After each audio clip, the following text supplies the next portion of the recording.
Good afternoon, everybody. Welcome to the Fortin Education Center on the campus of Rocky Mountain College here in Billings, Montana. Kyle Riley with you for the play-by-play. It is Frontier Conference basketball action between the MSU-Northern Skylights and your Lady Battlin Bears of Rocky Mountain College. Skylights coming in with a record of 12-13 overall and 3-9 in conference play. They actually came away with a victory on Thursday night at home against Montana Western, winning by a score of 74-66. In that game, the Skylights had a big first quarter, outscoring the Bulldogs 19-7, as the Skylights led at the half 35-22. And in that contest, Kansas his bad horse had 24 points and 7 rebounds. Caitlin Forner had 14 points, going 5-of-6 from the field, and Cheyenne Crass had 12 points off the bench for the Skylights. Meanwhile, for the Battlin Bears of Rocky Mountain College, they're coming in, of course, off of a nice win at home here on Thursday night, 57-36 over the Lady Orediggers of Montana Tech. It was 20-15, the halftime score of that contest, but the Lady Battlin Bears had a big third quarter, and ended up coming away with the 57-36 win in that contest. Four players in double figures for the Battlin Bears. Gracie Leckfold had 13 points, going 4 of 11 from the field, 2 for 2 from the free throw line, and 3 of 7 from behind the arc. 12 points apiece for Sydney Detman and Ileana Moran, and then Isabel Hagem had 10 points in the contest. So, Lady Battlin Bears, they have a record of 16-9 overall, and they are now 8-4 in conference, looking to complete the season sweep against the Skylights, as they beat the Lights twice earlier this year. Back up on the 30th here in Billings It was a 58-48 win for the Battlin Bears. And then in Havre back on the 11th of January, Bears won by a score of 67-44. So the Bears looking for a 3-game sweep, season sweep here this afternoon. Of course, it is Senior Day. We'll be bringing you information about the seniors, both for the women's and the men's teams, coming up throughout the broadcast. You are watching Battlin Bears basketball presented by Urk Hotels right here on the Rocky Athletics YouTube channel.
Back here at the Fortin Center, getting set for Frontier Conference basketball action between MSU-Northern and the Battlin Bears. Women's game coming up here at 2 o'clock, and then at 4 o'clock we've got the men's game here on Senior Day at the Fortin Center. Glad to have you along with us on the Rocky Athletics YouTube channel. Battlin Bears coming in with a record of 16-9 overall, 8-4 in conference play off of the conference win here at home on Thursday night against Tech. And of course, MSU-Northern 12-13 overall. They are 3-9 in conference play. And the the Skylights, of course, coming in off of the conference win at home against Western on Thursday night, 74-66. And taking a look at that game for the Skylights, again, Kansas Bad Horse led the team with 24 points. She actually led all scorers with 24 points. She had 7 rebounds as well. Caitlin Forner had 14 points and 11 points for Taya Trottier. Rounding out, actually 12 points actually for Cheyenne Crass off the bench, rounding out the scoring. So 4 players in double figures on Thursday night. Well, somebody happened to just be walking by, and I can't let him just, watch the game without at least talk a little bit. Bob Ritterod, how you doing, sir? Well, not too bad. How about you? I'm doing all right. I'm ready for spring. I bet you are. You've probably been a little busy this week over at Metro Park. I went in and set up on Wednesday, and I told Cody, I said, this is your ball of wax. I'll see you Saturday night to pick stuff up. Nice. Always good to have people you can trust to just take care of things. So no, it's gone well over there wrestling. It's quite a spectacle. People have never been there. We'll step aside for the national anthem.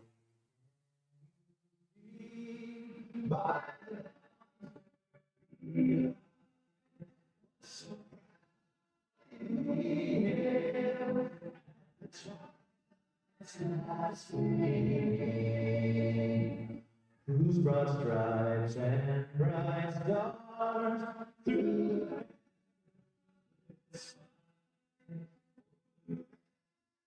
sweet waters were so gallantly streaming.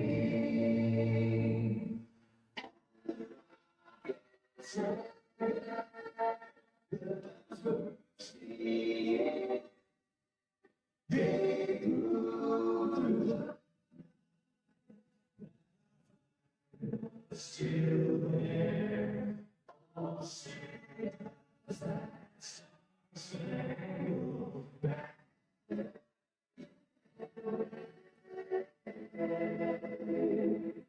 O'er the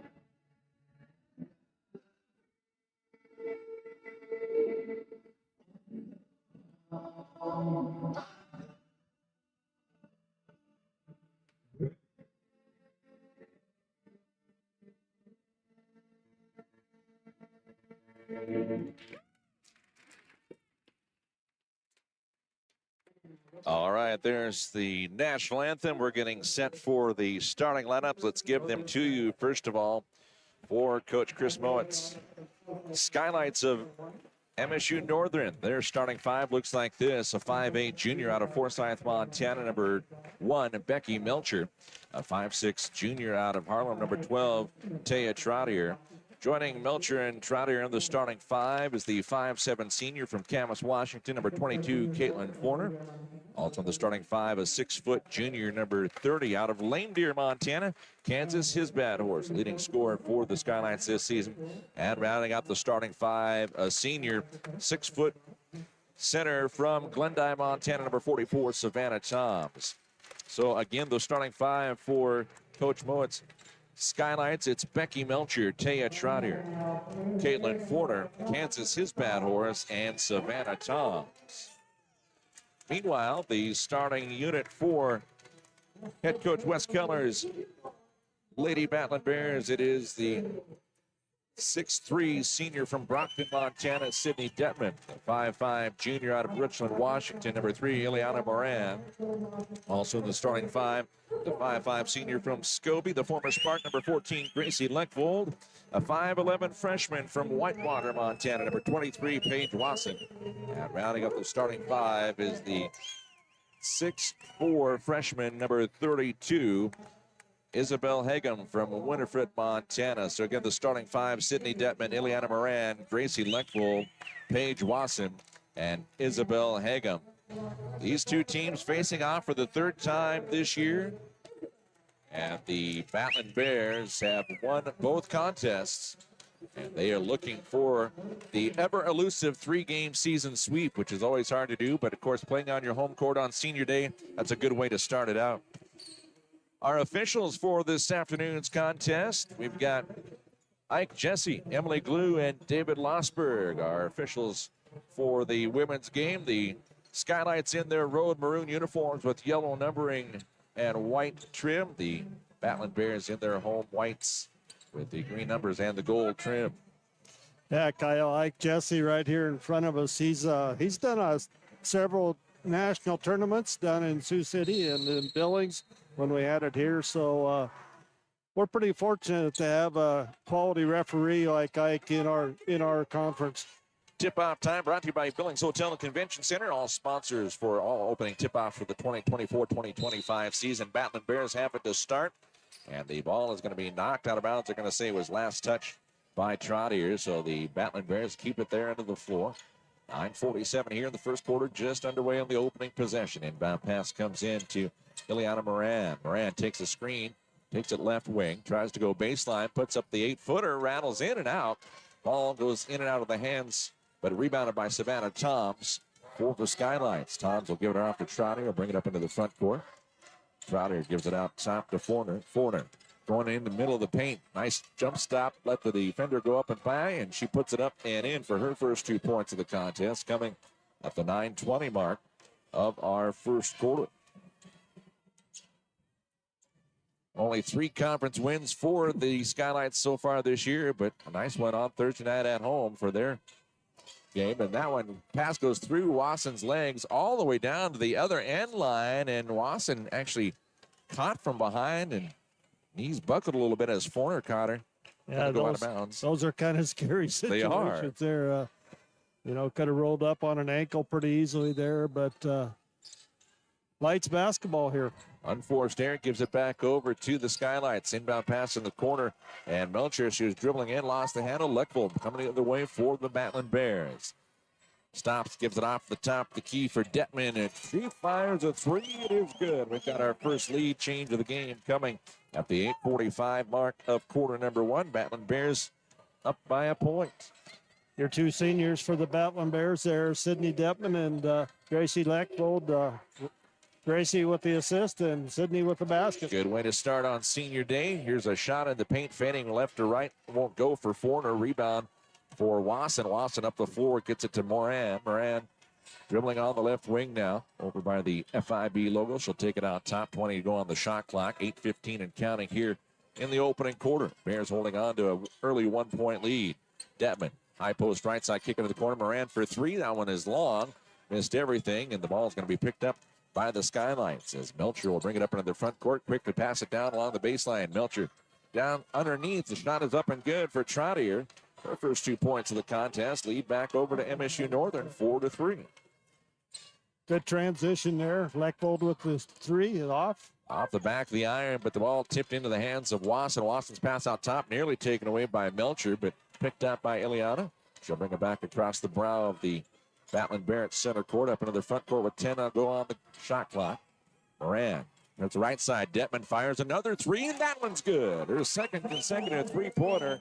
Detman has all 6 points for the Battlin Bears. 2-2 for Sydney there. Matches, she's 2 for 2, and where's number 2, Kyle? Pass out top to Trottier. Trottier will give it on the right-hand side to Melcher. Melcher taking it baseline, working against Leckvold. Melcher and Leckvold's going to be called for the foul by Mr. Jesse. She's called for her first personal foul, first team foul on either side. 7:07 left in the opening frame. Skylights with the ball, trailing by 2. After a couple of three-pointers by Detman. Pass down the left-hand corner now. Trottier gives it out top. Toms on the right side to his bad horse. Back to Fortin. Fortin taking it left lane. Nice spin move in the paint over the right side. Puts it off at last. Good for 2. She's got 4. Nice move inside there. Pretty much almost faked me out too, Kyle, but great move inside to tie this one up. Ties it up for the first time this afternoon. Ileana Moran gets a screen out top from Detman. She'll take it on the right wing. Hand it off to Wasson. Page dribbling out top now. Page trying to go left lane. Instead, kick it out. Leckvold fires the three. That one's good. She was behind the men's three-point line, and Leckvold hits for her first 3 points of the contest, giving the lead back over to the Battlin Bears. And Italy gets a steal and goes up. It's around. Puts it off the rim 3 times. Comes off right side. Had the steal, but couldn't finish. And the Skylights avoid a quick bucket off the turnover. Moran providing the defense there. She gave it off to the left to his bad horse. Tried to pass it down low to Toms. It goes over her head out of bounds into the cheerleaders for the Battlin Bears. 6 minutes left exactly here in the first quarter of play. Bears get it back, leading by 3 here on senior day at the Fortin Center. Alongside Bob Ritter, Kyle Riley with you for the play-by-play this afternoon. Ileana Moran, pass it in one hand, left side. Wasson for 3. That one rattles a little long. Detman with the rebound, and Detman tried to put it back up. She's going to be fouled. His bad horse was down there along with Toms. It's going to be called on Toms, her first. Nice rebound there by Sydney. Skylight's been doing a good job on the defensive boards thus far, blocking out and keeping Hagum and Detman off the boards until that time there, Kyle. And Detman, who is an 84% free throw shooter, hits her first one. Second one is drained. She makes it a 12-6 affair. She's got 11 to 6. She's got 8 of her team's 11. On the right-hand corner, his bad horse. Trottier going baseline. Instead, will kick it back out to Melcher. Melcher left wing. Handled by Trottier. Trottier into Toms at the free throw line. Toms pivots, puts it on the floor, trying to go right lane against Hagum. Puts up the fadeaway. Hagum got a hand on it. Leckvold will come down with it for the Battlin Bears. Good size down front with Sydney Detman at 6'3" and Isabel Hagem at 6'4" for the Battlin Bears. Passed out into Detman from Leckvold over her head, out of bounds. And we will. Tough pass there by Gracie. She had Sydney open underneath. She knew it as soon as she threw it that it was going to go errant. Absolutely. Coming up into the front court. Troutier guarded by Moran. Give it out to his bad horse. His bad horse stopped to dribble. Back right side to Troutier. Troutier puts on the floor. Crossover left side. Takes it inside the arc. Pass into Toms. Toms fading right to left. Off the backboard and in. Nice little move. Working against Hagem, and she makes it an 11-8 contest. Ileana with some pressure in the backcourt, has it knocked away and finally comes up with it, gets it into the front court. Pass right side to Isabel. She'll fire the three. It's good. Isabel Hagem, the 6'4" freshman, has her first 3 points, 14-8. Bears are hitting the three-pointers here tonight, basically keeping them in this ball game at this point. Battlin Bears up by 6 as they have already hit 4 3-pointers early on. Detman with 2. There's a nice move across the paint. His bad horse will get the floater in. 14-10 our score at the 4:06 mark.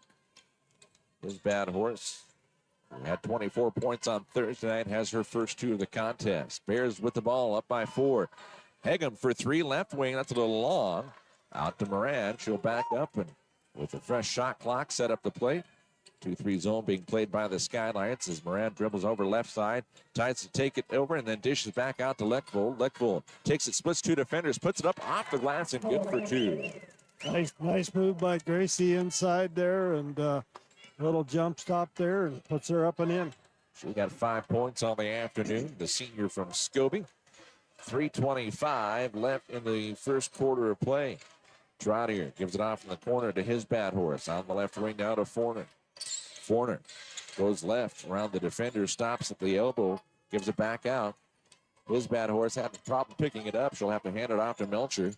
Down to 4 on the shot clock. Give it out top. Troutier driving. A little floater off the backboard, hit the rim, so no shot clock violation. It goes out, and Hagem with the rebound for Rocky. Paige Wasson gets it into the front court with another 3 to go in the first quarter. Bears left by 6 points. Wasson gives it left side to Leckvold. Turnaround shot from 14 won't go for Sydney. Ball knocked down around, and his bad horse will come up with it for the Skylights. Northern will bring it up the floor. Taya Troutier, double figures on Thursday night in the win against the Bulldogs. Gives it to his bad horse outside the Toms. Left wing now to Troutier. Inside, and Detman was right there. She saves it from going out of bounds and gets it on to Ileana. Moran will bring it up into the front court. 2:20 left here in the first quarter. Leckvold open for the 3 from the wing. It's good. Her second 3-pointer. She has 8 points. And the Battlin Bears lead by 9. Yeah, nice shot by Gracie. I've seen the Bears several times this year, Kyle, start out this way and open up and hit the 3 ball and then kind of go cold the second half. We'll see if they can put it together the whole game here tonight. Ball knocked away, picked up on the right wing there by Fortin. Fortin gives it over to Troutier on the left side. She'll bounce it in. Toms trying to work around Detman. Tom's shot was short as Detman was contesting. Wasson will bring it up into the front court. The freshman gives it over to Sydney on the right wing. High post right side to Hagem, and Hagem's going to be fouled. As reaching, it was Fortin, and then she pulled her arm out. She looked like she was a little surprised at the call, but Fortin is called for her first personal foul, second team foul against Northern. And we've got a timeout call. We'll take one as well. 1:40 left here in the first quarter of play. Rocky leading MSU-Northern 19-10. You're watching Battlin Bears basketball presented by Irk Hotels on the Rocky Athletics YouTube channel.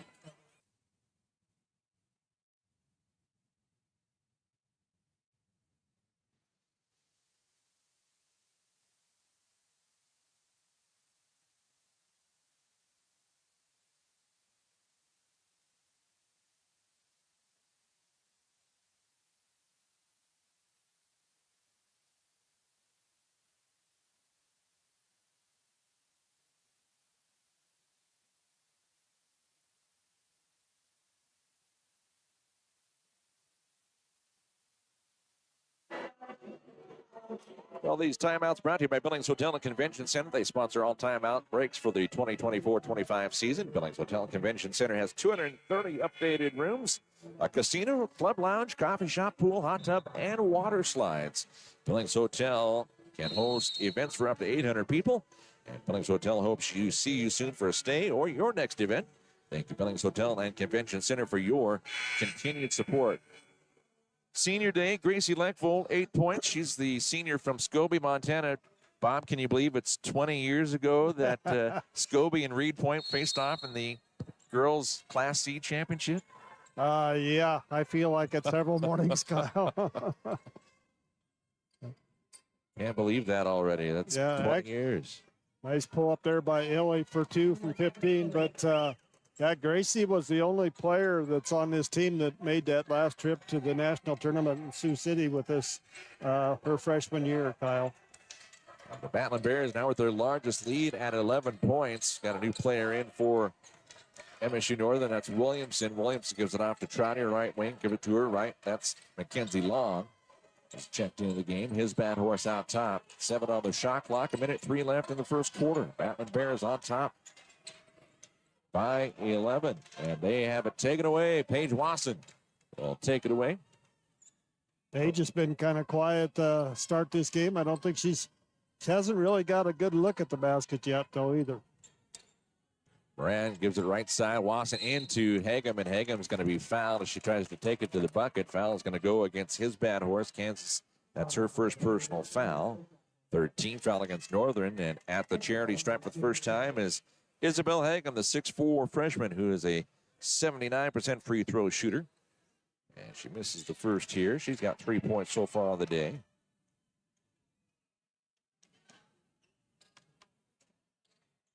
Second one on its way. It is good with 41.9 left and a 12-point Rocky lead. Up across the half-court line. Trotter stops the dribble, gives it right side to Williamson. Williamson kicks it out the free throw line to Trask. Trask left side to Trotter. Trotter looking inside for his bad horse. Good defense there by Hagem. Pass right side. Williamson takes a baseline. Nice move around Wasson, but Wasson gets a block. And it's picked up by Trotter. Trotter will take it in. 3 seconds on the shot clock. His bad horse for 3 misses everything. That is a shot clock violation. Good defense by Rocky. Wasson with the initial block on the shot, and then the shot clock wound down, and his bad horse couldn't get it off in time. Well, she got it off in time, couldn't hit the rim. Yeah, good. 10 seconds left here in the first quarter. Rocky up by 12. Moran up to the top of the key with 4. She'll take it on her own, rattles in and out. Trying to get the rebound was Madeline Hagem. And the ball, going to call a loose ball foul against Rocky. As it's going to go against Madeline, her first. Second team foul with 0.2 seconds left. Hard to get a shot off with only 0.2 left. Checking in is Brenna Lindsay. She had to take her warm-up jersey off. The referee had to tell her to. And checking out for the last 0.2 seconds is Isabel Hagem. Pass comes in, and just as it comes in, the buzzer sounds. We've come to the end of quarter number 1. Battlin Bears leading the Skylights 22-10 in Women's Frontier Conference basketball. We'll take a timeout and come back for the second.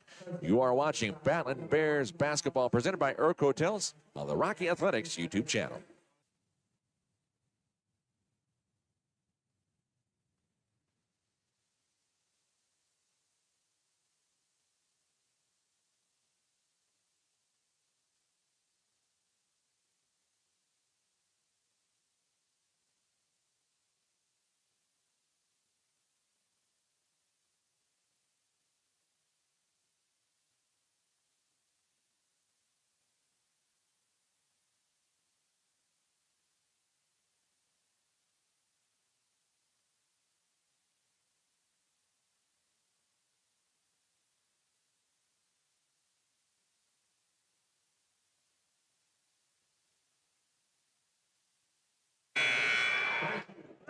Back here at the Fortin Education Center on the campus of Rocky Mountain College on a snowy Saturday afternoon. Temperature is still above 0, so that's a good plus. As we've had snow and cold temps, as has most of Montana and the northern part of the U.S. here for the last week and a half. Skylights with the ball, trailing 22-10. Pass into Toms. Toms has it knocked away. Lindsay got a hand on it, and Toms touched it last. Battlin Bears will get it back. Bob, you were telling me during the break you had the snow cover up your chimney on your furnace. I'm hoping everything's back and operating. Yeah, it blew over the top of it. And, of course, that was the morning it was like 29 below, so that always makes it interesting. Yes, indeed. Maddie Williamson called for her first personal foul. Linnea Moran, by the way, who took the inbound pass right at the end of the first quarter, she is the younger sister of Ileana Moran. At least I'm pretty sure about that. What's this now? Well, Linnea Moran, the number 0 guard for the Skylight, she's a freshman, but she has someone who's 2 years older than her that's from the same high school and same hometown. Yeah, I would. Ileana Moran. Pretty good guess, I would say. They look to be sisters. Yes. Three-point shot out top. It will not fall for Trask. Rebound controlled by the Battlin Bears. Leckville quickly up the floor to Wasson, right wing. Nice dish inside to Lindsay. Lindsay pivots, pass it back out to Wasson. Page fires the 3. That's off the front of the iron. And nice rebound there by Madeline Hagum. Pass inside. Lindsay has it get away from her, and it's picked up by the Skylights as Long will give it off to Linnea. She'll bring it up across the center circle. 8:48 and counting here as we have yet to have a score in the second quarter. Battlin Bears up by 12. 3 lead changes early on, but the Bears have been in control since the 7:24 mark. 3-point shot right side will not fall for Williamson. Bears with the rebound. Leckville will clear it out. She sets up the play holding a C in her left hand as she dribbled up in the front court. Now crossover back right side with the dribble. Give it off on the wing to Kavanaugh and try to work it inside. We're going to walk. Going to be called. And the Bears will turn it over for, I believe, the 3rd time this afternoon. 8:21 left in the first half. MSU-Northern trailing by 12 points. It's kind of interesting. You talk about the sisters. There's a lot of sister combinations playing against each other in the Frontier Conference. Seems like that happens a lot, but it's kind of interesting to watch the families approach the games when they're got kid playing on each side. Indeed. And they come from Hanford High School. That's a long way to go to watch the girls play for their parents. Moran out top, trying to go right lane. And she forgot how few seconds there were left on the shot clock. Tried to dish it off at the last moment. And the shot clock violation goes off. The point goes off for the violation. Cindy Detman back in the ball game, replacing Madeline Hagum, who gave her a nice breather. Sydney Detman, Gracie Leckville, the seniors for the Battlin Bears. They played a good part of this first quarter plus. Pass high post left side. Detman dribbles across the paint, gives it down inside. Lindsay stripped, but picked up by Detman. Detman puts up the shot, rattles off left side. Lindsay with the rebound. Nice pass to Detman off the glass, too strong. Toms will bring it down for the Skylights. Couple of good looks there for the Battlin Bears, just not able to finish. 22-10 our score, 7:17 and counting in the first half. Linnea gets it off to Crass out top. Tom's right side. Linnea over to Long. Long gives it left side to Williamson. Williamson trying to take it inside. We've got an offensive foul. It's going to be called. Illegal screen there on top. Savannah Toms called for her second personal foul. That is the second foul of the quarter against MSU-Northern. Substitution coming in for the Skylights as Emma Wass will check in for the first time. And Toms will get a breather after picking up her second. Chris Moen, head coach for the Lights, talking with his team as the ball is brought in the front court by Paige Wash, and she'll give it left side to Leckville. Down to 18 on the shot clock, 6:49 and counting here in the first half. Leckville turnaround shot that was wide left, and it's cleared out by Wass. She'll give it off to Moran. Bring it across the snout at center court. Moran off the long, left side on the wing. Down by Fortin. We got a whistle on the other side of the floor. But a foul down on the floor as Maybe it's going to go against Kavanaugh, I think. Little bump there, or maybe Brenna. No. Yep, Brenna Lindsay. Brenna Lindsay picks it up. Got your starters back in for the Battlin Bears as Moran and Isabel Hagem come back into the ball game. Inbound pass comes into Crass. Give it out to Fortin, out top to Moran. Moran back over to Fortin. Fortin try to give it inside. It's knocked loose by Moran, Ileana, and picked up by Paige Wasson for the Rocky Battlin Bears. Lead by 12 points. We are almost 4 minutes in and have yet to have a point scored in this quarter. And that changes right there. Ileana Moran has her first bucket of the second quarter, first points of the second quarter for either side. 24-10 our score. Sister over sister or sister against sister. Right. You suppose they've played a little bit against each other? I would imagine so, as Linnea has it out top, guarded by her sister, older sister that is. A big block by Isabel. Trying to go up with it was Caitlin Forner, who stands at 5'7", Sydney Detman, or excuse me, Isabel Hagem at 6'4". There's a slight height advantage for Isabel. And she's got long arms. She does. Left side of the baseline with 15 on the shot clock. Pass comes in to Crass. Crass gives it in. Driving on the right side is Wasser. Shot is no good. Leckvold will clear it out for Rocky. Up into the front court. Leckvold out top to Detman. Sydney looks left, puts it on the floor with the right hand, hands it off from the wing to Leckvold. Leckvold gets a screen from Hagem. Driving in. Shot a little too short off the left side of the glass, but it's picked up by the Bears. Isabel, nice pass to Moran, driving in the paint, left side, the bucket, and the foul. Ileana Moran will have a chance at the three-point play. That's kind of funny down on this other end, Kyle. You got 6'4" and 6'2", and the rebound, and Gracie Leckvold at 5'5", and she gets the board. She gets the board. She's done it a couple times already in this contest. She's got her nose for the basketball. Ileana, a 76% free throw shooter at the line for the first time this afternoon, trying to extend her team's lead. Free throw is up and good. She's got 7, and it is a 17-point Rocky lead. MSU-Northern has not scored since the 4:06 mark of the first quarter.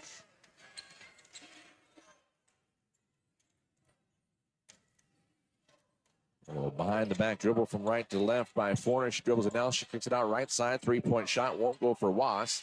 Rebound, Leckvold.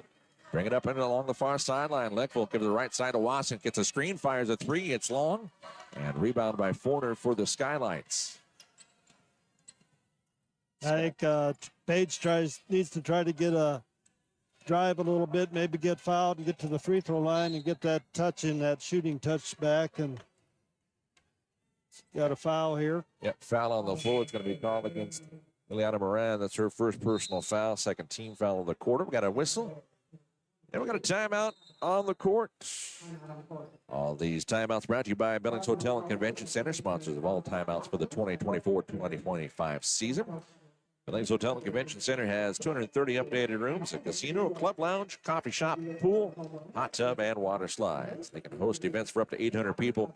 Billings Hotel hopes to see you soon for a stay or your next event. Thank you, Billings Hotel and Convention Center, for your continued support. And, of course, Rocky Mountain College has partnered with Urk Hotels for the 2024-2025 streaming season. Based in Missoula, Montana, Urk Hotels has been managing and developing lodging properties in the northwestern region for more than 30 years. With their partners and investors, they have developed and built hotels in Montana, Washington, and Idaho. They currently manage over 900 guest rooms and 22,000 square feet of conference space. At Urk Hotels, they are dedicated to serving their people and properties, inspiring a culture of exceptional hospitality and delivering maximum value to their investors and partners. Thank you, Urk Hotels, for your support of Rocky Mountain College athletics. Number of seniors on this Skylights team. They've got Mackenzie Long, Latia Lawrence, who is not suited up today, Emma Wass, Cheyenne Crass, Caitlin Forner, Savannah Toms. Skylights have the ball, trailing by 17. Give it on the left wing to Wass, out top. Out of Moran guarding, now passing out, coming out to get it was big man Now back out top, 3-point shot. Trottier, that is good. Trottier's first bucket of the second quarter, first points of the second quarter for MSU-Northern. Coming at the 4:17 mark. It is a 14-point Rocky lead. So that was nearly 8 minutes off the clock between buckets for the Lights. Ball goes out of bounds. Last touch by a Battlin Bear. Bob, you've got to credit not only the size for Rocky, but they have not given the Skylights many second chance opportunities on Northern's end of the floor. No, they haven't. You know, they gave up some easy moves inside early there, a couple baskets, but they've kind of shut it down since then. Pass on the right wing goes to Melcher. Back in the game. Give it out top. His bad horse fired to the three. It's wide right. Goes out of bounds. Rocky gets it back. I was kind of wondering if Sydney might have got a finger on that one, but nothing called, and so the Battlin Bears get it back, leading by 14. In the ball game, Gabrielle Bittner. Pass down inside. Nice move to the bucket by Sydney Detman. She's got her first 2-point field goal. She's got 10, 29-13 our score. And give Gracie the assist on that one. She got that pass down after she missed on that one earlier. His bad horse. Give it right side to Trottier. Trottier takes it across the paint. Right, left, stops on the wing. Try to give it out top to Big Man, who was stripped away, but it's picked up. His bad horse for three. Nope. Check that. That wasn't his bad horse with the shot. That was Melcher with the shot for three. Rocky brings it up the floor the other way. Bittner holding up the C in her left hand as she dribbles out to the front court. Pass on the right side to Leckvold. Leckvold trying to go baseline. She gets past the defender, and they're going to call the offensive foul. That was, whistle didn't come right away. Melcher went to the floor, and it took a second or so, but Leckvold's going to be called for the player control foul. That's her second foul. That's the third foul of the quarter. And yeah, we got the Leckvold family sitting right behind us. They were not pleased with the call. Give it out top, his bad horse. Left side to Trottier. Trottier out top to Melcher. Melcher fires the three off the front of the rim. No, bounces off right side. Rebound by Kavanaugh. We'll give it off to Gabriella Bittner. Bittner holding up the hook'em horns with the left hand. She looks back to Coach Keller. Still holding up the horns. Takes the screen out top from Isabel Hagem. Now passes it to Detman. Sydney, chest pass, a little high for Bittner. She jumped up to get it. Hand off out top to Kavanaugh. Angie stops the dribble. Back to Bittner. 5 on the shot clock. Bittner driving. Got past the defender. Shot was short off the side of the rim. Rebound. Trask. Give it out. Left wing. 3-point shot. That one is short for Melcher. And Rocky on the transition. 1:54 left in the half. They lead by 16. Gracie Leckvold gets a screen. She'll fire the three. It's good. Yeah, Gracie's probably got to be close to a double-double already, doesn't she, Kyle? I mean, she has 11 points. That much I know. I'm not sure how many rebounds she's got already in this contest. That's her third three-pointer of the afternoon. Pass nearly knocked away by Sydney Detman, but instead his bad horse dribbles out, gives it left-hand corner. Big man for three, no. Isabel will clear it out for the Battlin Bears. Hand it off to Gracie Leckvold. Coach Keller calling out the play from the sideline there. 73 seconds left in the half. Battlin Bears, their largest lead of the afternoon. 3-point. Gracie, no, this time around. His bad horse. Long pass up the floor to Melcher. Melcher, nice skip ahead. Back to his bad horse underneath. Reverse and one for Kansas, his bad horse. Nice move inside. The pass was a little bit strong. Got it underneath the basket, but she got control of it and got it up. Chance for the old-fashioned three-point play with a minute to go here. Angie Kavanaugh called for her first fourth team foul against Rocky Mountain College. His bad horse, 78% free throw shooter in the season. Free throw is good. She's got 5 of her team's 16. As Rocky has them doubled up with exactly 60 seconds left in the first half. Gabriella Bittner will bring it up into the front court for Rocky. Give it off to Sydney Detman. Detman stopped her dribble. Gives it back out to Wasson. Page Working, gets a screen now, goes down the left lane, kick it out right side to Detman. Detman takes it in. 7-footer right side, no, and rebound for Paige Wasson. Set it up again. 32 seconds left on the clock. There's a 17-second differential between the shot clock and the game clock. Kavanaugh dribbles across the free throw line, takes a left lane off the glass, and good for two. Good move inside there by Kavanaugh. Her first bucket of the afternoon. Rocky leads by 18. That old tricky left hand of hers. Taya Troutier gives it right side to Melcher, back to Troutier. Now his bad horse, right side. 3-point shot long for Crass. Wasson with the rebound. 3 seconds left. Will they get a shot off? Half-court shot on its way off the backboard. A little too strong for Angie Kavanaugh. That will end the first half. A good one for the Battlin Bears here on Senior Day. They take an 18-point lead in from the locker room at the half, 34-16 over the Skylights of MSU-Northern. We'll take a timeout, come back and recap the stats here in the first half. You are watching Lady Battlin Bears basketball presented by Erk Hotels on the Rocky Athletics YouTube channel.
Back here at the Fortin Education Center, halftime score between the Skylights and the Battlin Bears.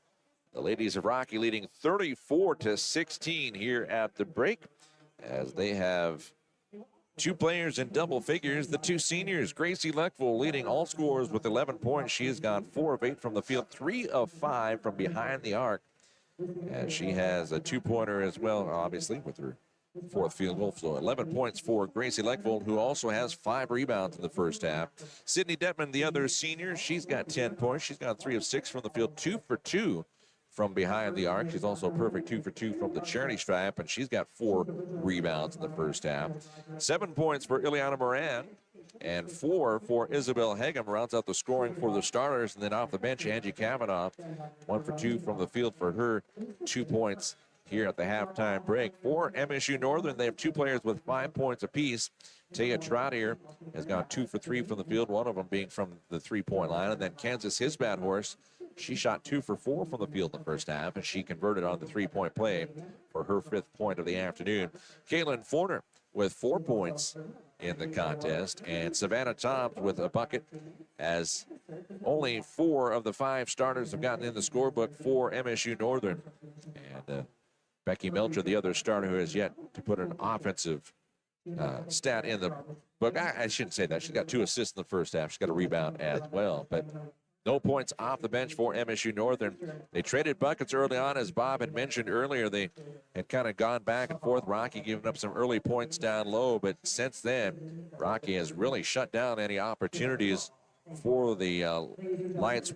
Bob, we talked about it. That first quarter, Rocky really shot well from three-point range, 5 of 10 from the three-point line in the first quarter. Well, they're 6 for 15 for the half compared to 1 for 11 for Northern. So, that's a huge difference. And you said 5 of those in the first quarter. So, so they were only made 1 in that second quarter. But we talk about rebounding, Kyle. I kind of think that's where the big difference in this ball game is. And you would expect it with the height that Rocky has. They have 22 total rebounds to 11 for the Skylights.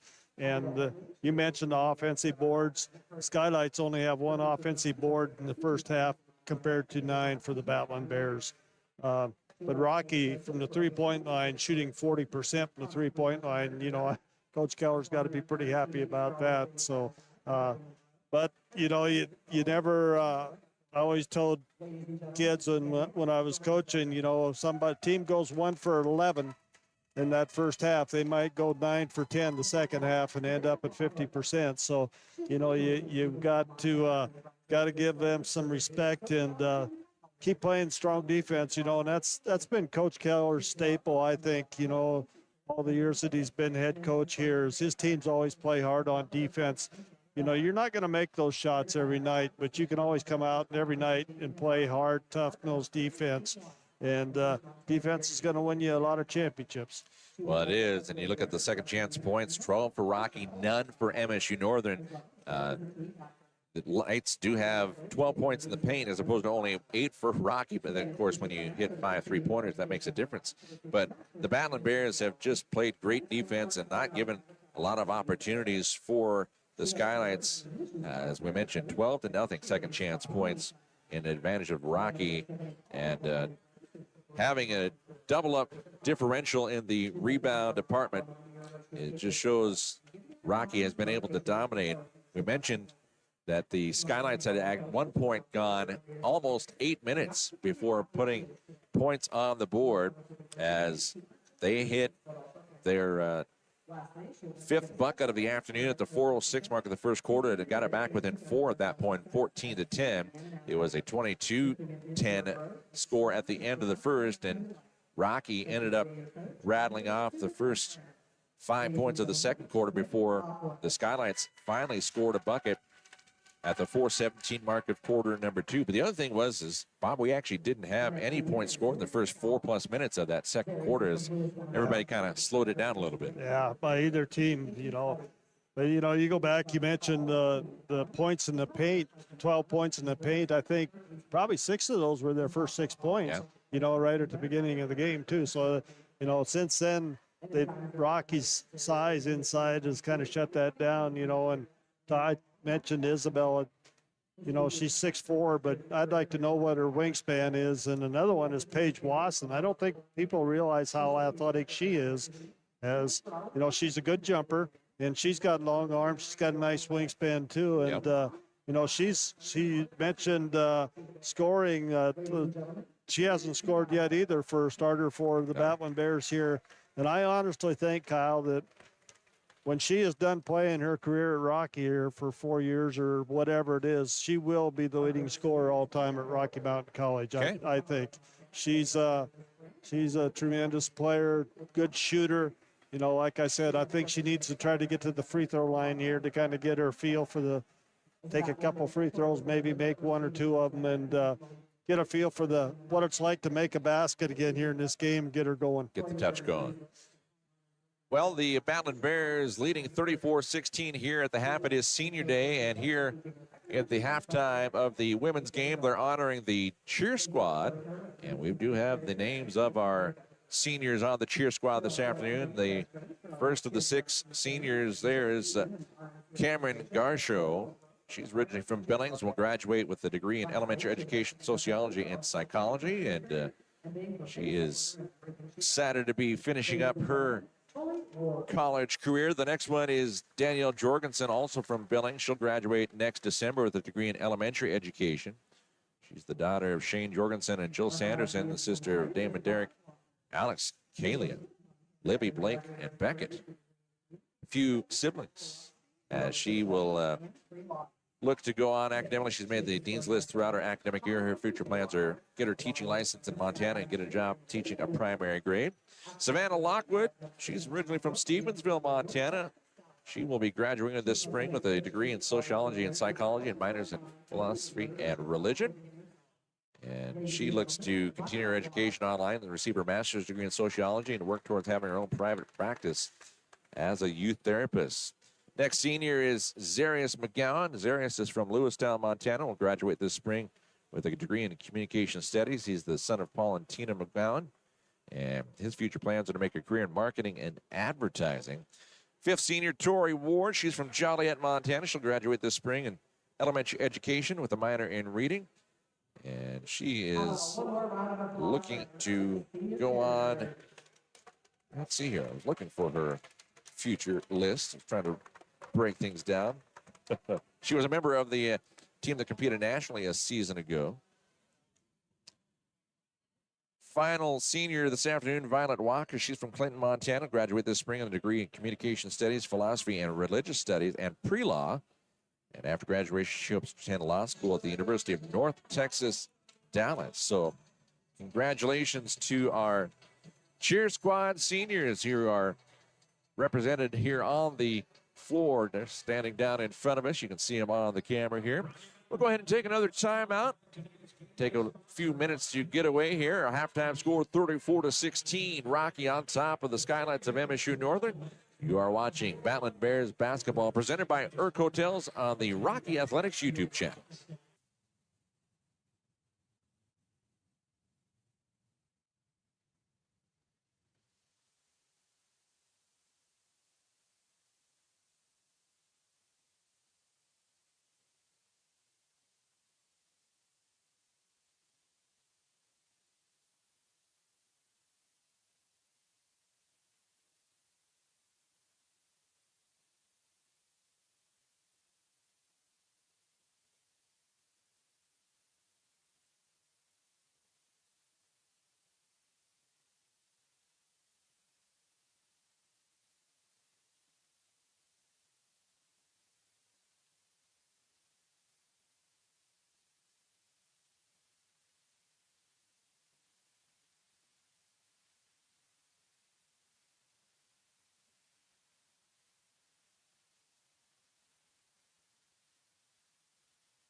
Back at the Fortin Center, getting set for the start of the third quarter of play between your Battlin Bears of Rocky Mountain College and the Skylights of MSU-Northern. Ladies holding on to an 18-point advantage as Paige Watson passes it right in from in front of us to Ileana Moran. She'll bring it up into the front court. Sydney Detman, Isabel Hagum, and Gracie Leckvold are 5 starters out there for Rocky. Pass into Detman. Move across the paint. Ball bounced off the right back side of the rim, the left back side, and back off. And the MSU Skylights, MSU-Northern will bring it up into the front court. Their starters out there as well. Becky Melcher, Taya Trottier, Caitlin Forner, Kansas His Bad Horse, and Savannah Thompson. Battlin Bears will take it away. Detman gives it off to Ileana Moran. She'll bring it up across the half-court line. Hand on the right wing to Gracie Leckvold. She gets a screen from Sydney. And now we got a double dribble. That'll be called against the Bears. You nodded your head. You saw it. Yeah, she tried to disguise it, but it was awful close, but I think it probably was. And you know me, Kyle. I don't agree with the referees very often. Up and into the front court, handled by Forner. Give it off to Trottier on the left wing now to His Bad Horse. She puts it on the floor, working against Detman. Tries to dribble around her. We got a foul away from the bucket. Now they're going to call on Detman. All right. I thought maybe he was looking at someone down below here, but Gonna go Sydney against Detman going Sydney. to call for a first. Nobody in serious foul trouble there in the first half. Ball comes into the left-hand corner. Toms will give it out top. His Bad Horse coming out to get it from the right wing as Forner. Left-hand side. Trottier stops the dribble, right elbow. Back on the left-hand side. Forner dribbling in, has to dish it out. 4 on the shot clock. 3-point shot is short for Melcher. And Isabel Hagen clears it out, and then she's going to be fouled. Foul is going to go against Forner. That'll be her 3rd personal foul. Double check there. There was a 12 and a 22 there, and I thought I saw 2 fingers. But this vantage point, you know, sometimes it's hard to see how many fingers were being held up. Yeah, because they show them to the scorers table on the other side, so it's tough on this side. But it's a lot nicer doing the games from this side, though, Kyle. You don't have the coaches in your way. Yes, true. Pass down inside to Sydney Detman, and Detman is going to be fouled as foul going to go against Becky Melcher, her 1st personal foul. That's already the 2nd team foul against the Skylights. Nobody got into foul trouble team-wise in the first half. So. No, but 2 quick ones here early in the 3rd quarter. For the left side of the baseline, Ileana gets it into Paige. Gracie over to Isabel Hagum. She works across the paint and puts it up with the finger roll up and in. Isabel's first 2 points of the second half. She's got 6. 20-point Rocky lead. Trottier gives it over on the left side to Long. His Bad Horse back to Long. Kinsey, chest pass right side. Melcher gives it inside. Spin in the paint. Toms trying to work over Isabel Hagum and get away, but that shot went wide right. Rocky with the rebound. Moran coming up into the front court. Ileana takes it baseline, goes underneath. She tried to go for the reverse layup and had it stripped away. Poked away, I should say, by Trottier. They'll pass it in from the right side of the end line. Pass out top goes to Hagum. She'll fire the 17-footer. That's wide left. And rebound, Melcher. They'll bring it up into the front court. Hand it off to Trottier. Comes up behind her. His Bad Horse from 16. It's good. She was 5 points in the first half. She's got her first points of the second half. First one for MSU-Northern as well. Nice little shot from the baseline jumper there. That's a tough shot to make. Worst place for me to shoot is on the baseline. Down low, Detman. Nice job. Let the defender clear out, and then she put it up off the last right side. Good for 2. She's got 12. 38-18 our score. Yeah, nice move inside by Sid. She didn't give up on it. She stayed with it. Rewarded with the basket. Give it out right side. His Bad Horse working against Detman, and she traveled with it. Yeah, she took a step after she picked up the ball. She was trying to battle for position and then was going to dish it off. Give it back over to. He didn't really mean that. Up into the front court. Sydney Detman hands it off to Leckfull. Leckfull down to nice Detman. Nice pass pass underneath. down. And she pivots underneath the backboard, does the reverse on the left side, up for two. She was going to go off the glass on the right side, then pivot it around, put it off glass left side. Detman's got 4 here in the quarter and 14 in the contest. 40-18 our score. Driving in, Gracie Leckfull is going to be called for the foul as Melcher was trying to get past her. Leckfull going to be called for the hip check. Her third. 6:18 left in the third quarter of play. Pass out top to his bad horse to her left. Melcher, a little head fake. Dish it in left side. Toms, nice give to his bad horse who goes underneath the bucket left to right, puts it off the glass right side for two. Yeah, nice move by her inside out of Lame Deer. Played at Williston State, probably from my old friend Bill Triplett there at Williston State. Indeed, good move to the bucket by Paige Wasson. Her first points of the afternoon, and Bobby, you had said that's exactly what you wanted to do is get some points inside. Yeah, relax a little bit now. She's got points on the board. Troutier for 3 off the front of the iron. Gracie Leckfull with the rebound. She'll bring it up in the front court in a hurry. Leckfull in the paint. Dish it right side. Detman. Check that. It's Hagem to Detman now. They were getting there, Kyle. The long blonde ponytails get me. Turnaround shot for Isabel Hagem. Nope. Rebound, his bad horse. Give it on the right side to Troutier. Troutier, bring it up across the half-court line. Behind the back dribble. Tried to cut towards the free throw line, now baseline. Toms fires a 15-footer, battles around and in. Savannah Toms got 4. The former Red Devil makes it 42-22. Eliana Moran dribbling in the front court. Chest pass going to the right wing. Out to get it is Paige. Isabel inside to Sydney. Nice move there. Working her way across the paint right to left. You can't defend that. 44-22. If those two can play like that, you know, the next 2 games on the road and then in the tournament, they got a good chance of making that national tournament. But they're going to have to play well on the inside. Eliana Moran had both arms up as she was defending Troutier driving right lane, and Moran's going to be called for her second personal foul. Troutier will step to the line after the timeout. 4:37 left the third quarter. Timeout call. Of course, all of our timeouts this year brought to you by Billings Hotel and Convention Center. Got to flip back over to the right side here.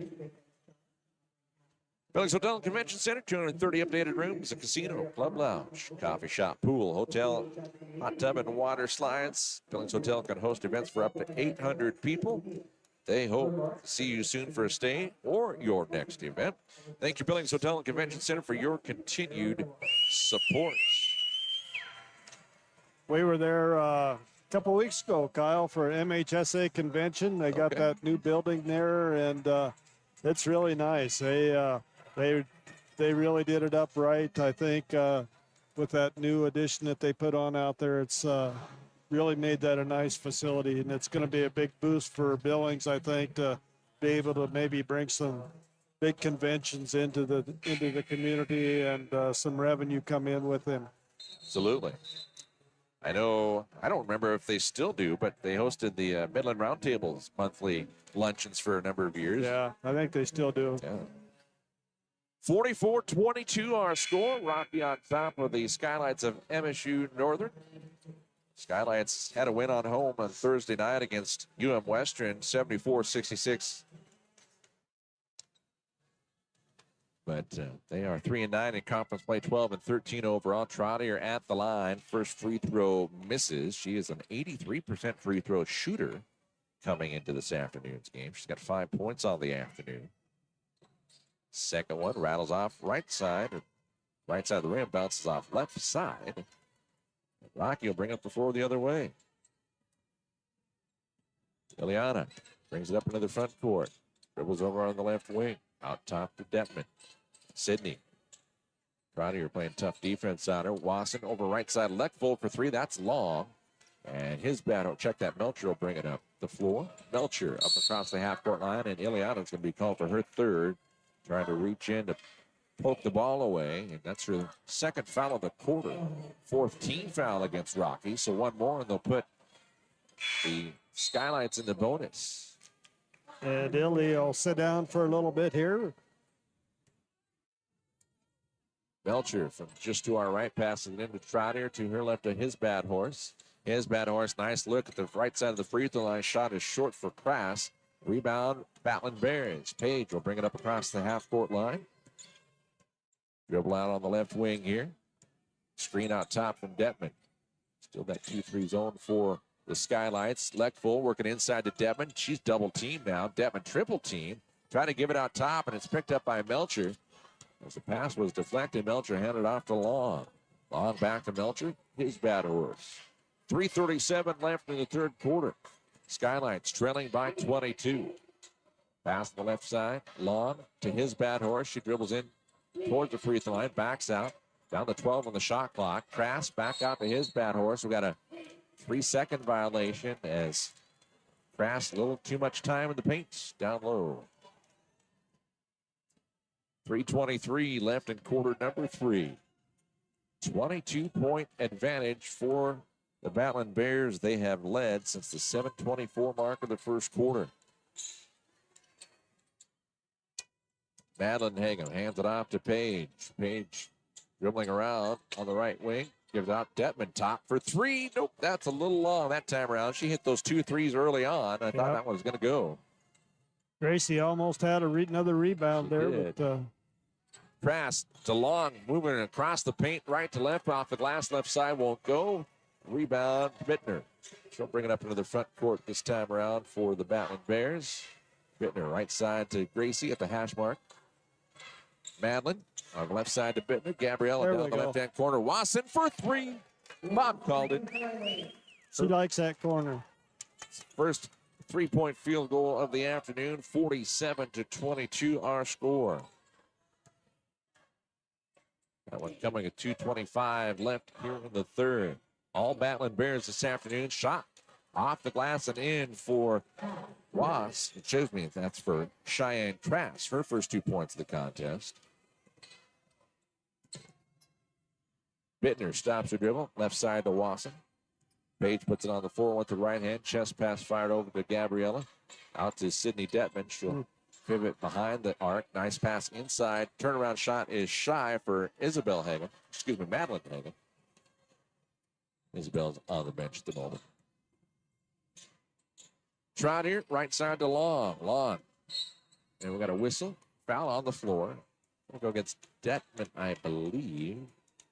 I didn't see that one. I was watching. I thought they were going to get foul out in front there. As Bittner, I think, had a couple hands in the back of the player there. But The official down on the baseline calls the foul on Sydney Detman. yeah, and they subbed out the gal that's got to shoot, so she's going to have to come back in. You know, Kyle, you brought up the 20th anniversary of that game, and that was the year they made the movie Class C. And It was. it's kind of interesting, this Rocky team. There's 4 Class C girls start for this team, you know, and I know there's a couple other kids around the frontier that were Class C kids that are starters this year, but I used to kind of break that down by class of how many starters were in the frontier, and Class C almost led every year. It's pretty impressive. Yeah, it is. All the Small schools, small you know. schools. Second free throw was good for his bad horse. She now has 5 in the quarter and 10 in the contest as she checks out. Battlin Bears leading by 22. Pass into Madeline Hagan, back right side. Kavanaugh working into Lindsay, left side. Bittner in the corner. Wasson 3, that one's short. And ball picked up by Crass. Crass to Long, left side to Linnea Moran. Back on the floor. Back out to Linnea out top. Crass right side.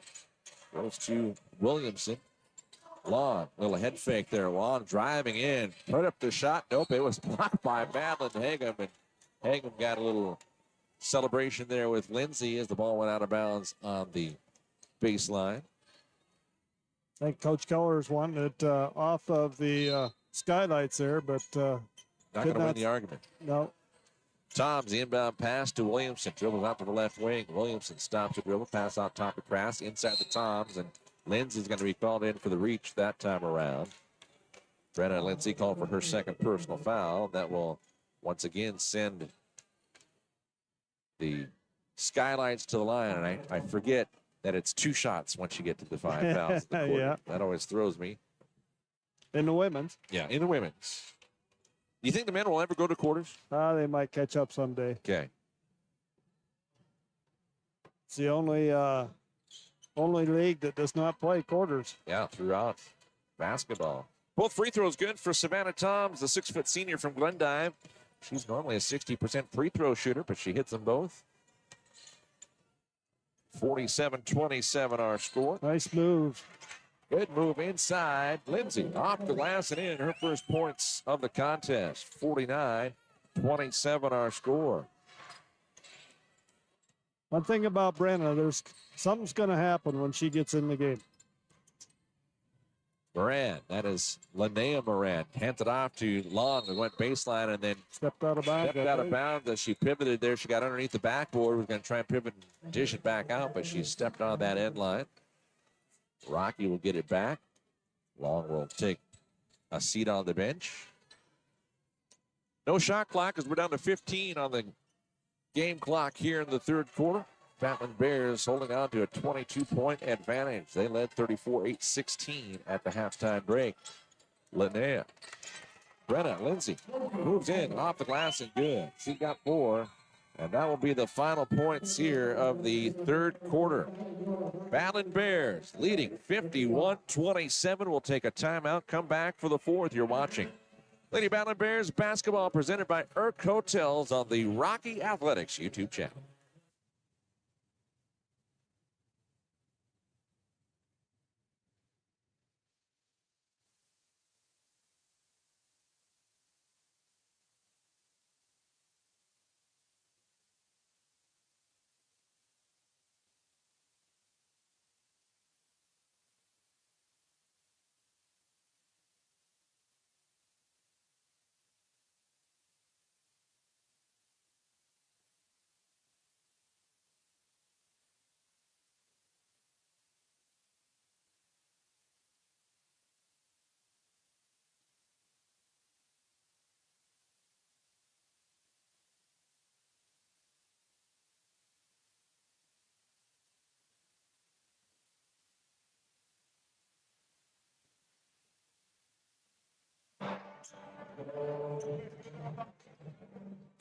Getting set for the fourth quarter of play here in Women's Frontier Conference action at the Fortin Center. Skylights with the ball to start the fourth, trailing by 24.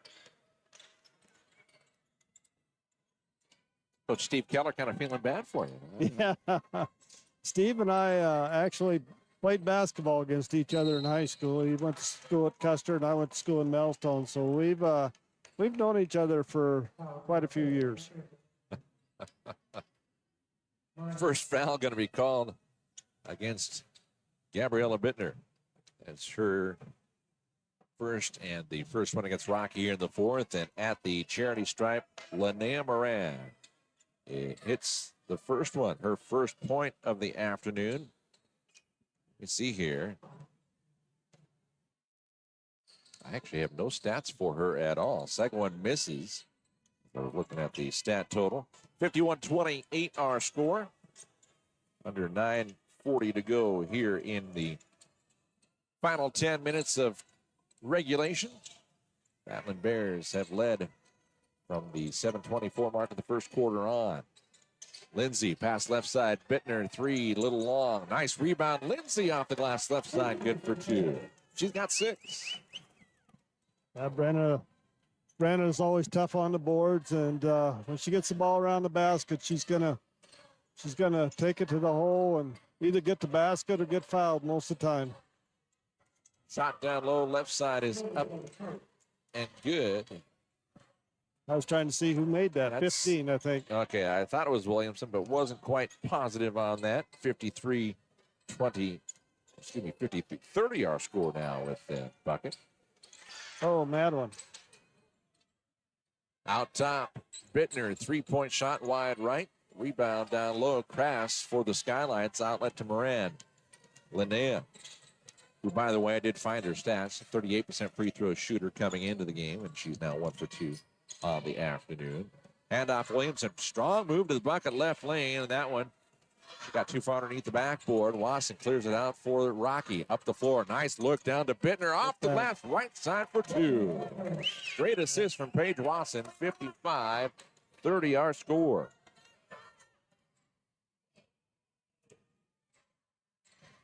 Rocky mates, are they playing a little zone here? No, I think it's still man-to-man. Yeah, I think so. 3-point shot out top won't go for Williamson. Rocky clears it out. Gabriella wiping her left hand across her chest to call out the play. She dribbles up in the front court, gets it off to Lindsay. Brennan gives it back to Gabriella into Madeline Hagem. Backs right side, long 3-point shot. That one off the back of the iron for Kavanaugh. As the starters are getting a breather. And that's just, as I say, that 2 of them check back in for the Battlin Bears as our 3 of our starters, the 2 seniors, Sydney Detman and Greasy Lake, will check back in along with Ileana Moran, who had checked out after her 3rd foul there in the 3rd quarter. Yep. Skylights get it back. They trail by 25. On the right-hand corner, 3-point shot is long for Was. Ball goes out of bounds. The photographer wisely held up his left hand there as he was taking the shot. It went over his head. Go back the other way.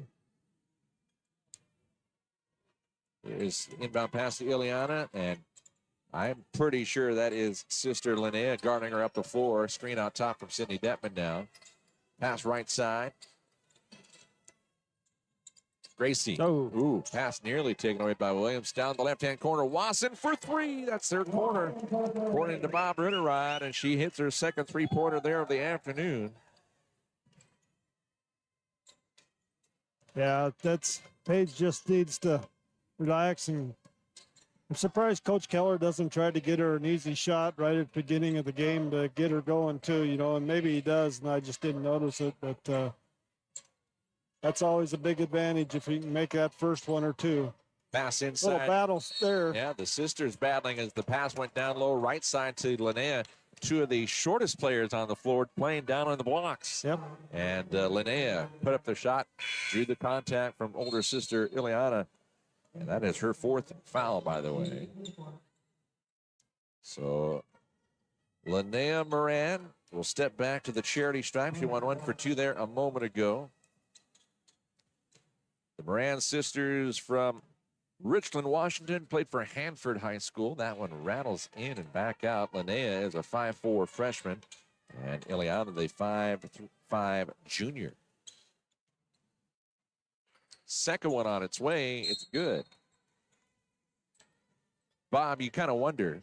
You brought it up earlier. There's a lot of sisters playing on different teams in the Frontier Conference, but when you got an older sister who plays the same position as you probably want to go to another school to get some playing time. That's Yeah. 58-31 our score. I know the Watson sisters, Kai plays at Tech, and Paige is here. Pass it in to Lindsay down the corner. Paige dribbles baseline 15-footer, not just a little long. Rebound, his bad horse. Back out there for the Skylights. Handed off to Trottier. Our starting 5 is nice back little out move there for the 5 anyway. Nice move down inside. Trottier hits her 2nd 2-point field goal. She's got 7, 58-33 our score. 6 minutes to go in regulation. Rocky looking for their 9th conference win. That 3-point shot for Detman won't go. Wasson with the rebound. Leckville, Wasson, corner, up on its way. No, a little long. Nice rebound. Brenna Lindsay off the glass and in. Working the offensive glass. Brenna Lindsay, the 6'1" junior, has her 4th bucket of the afternoon. 60-33. Nice move to the bucket by Trottier. A little wild on the shot. It went wide off the glass, and Leckville with the rebound. She's got to be double figures. Got to be getting close, yeah. You know, Steve Keller walked by. I don't know if you knew this, Kyle, but he actually coached both of these head coaches in high school. Okay. Chris Millett and his son Wes, of course, but at Helena High. I did not know that. Foul is going to be called against Troutier, that's her first personal foul. That's only the first foul here in the fourth quarter against the Skylights. So Brenna Lindsay gets a nice round of applause from the fans behind us as she takes a seat on the bench. With her 8 points off the bench this afternoon, all here in the second half. There in the corner, Leckvold on the left wing. Ileana in at the free throw line. Devin, nice look to Wasson, who was driving the baseline right side. She was fouled too far underneath the basket to get the shot to go, but she'll step to the line for two. Great look by Sydney Detman.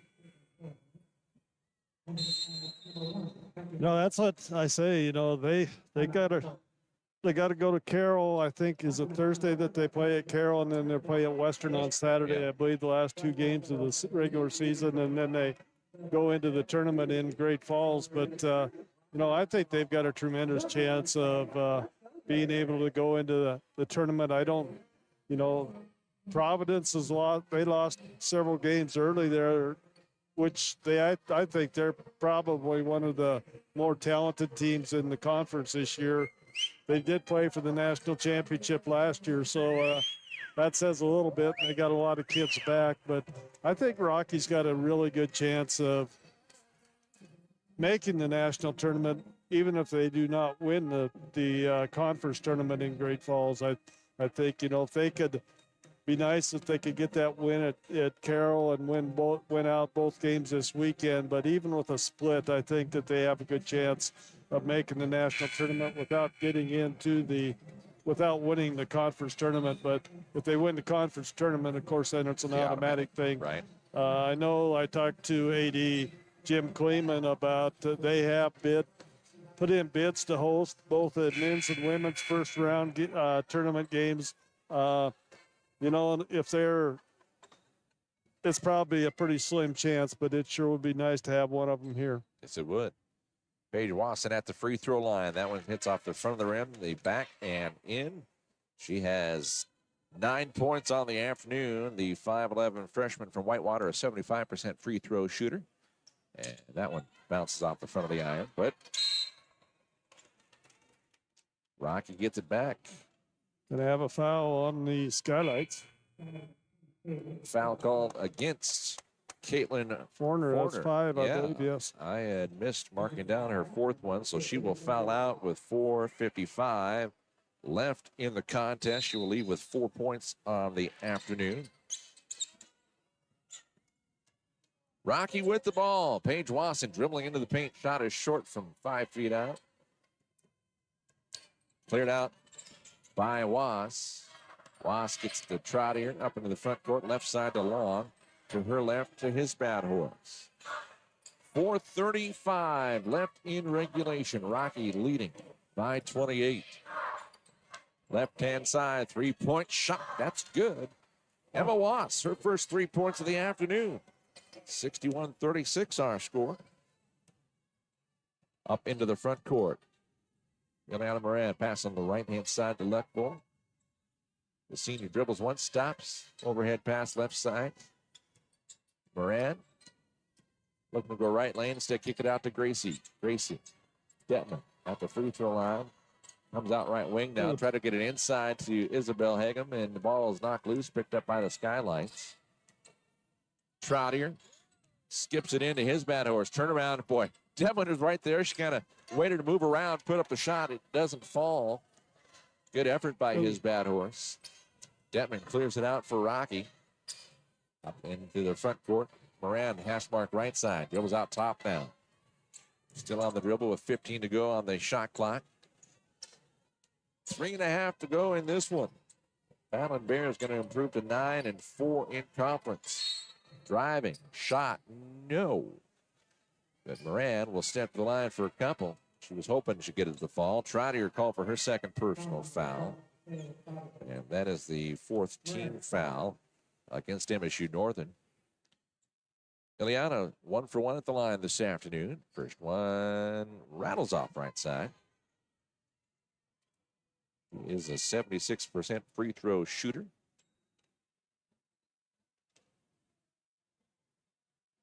Eyes the bucket with the right hand. Second one on its way. It is good. 3:25 left in the fourth.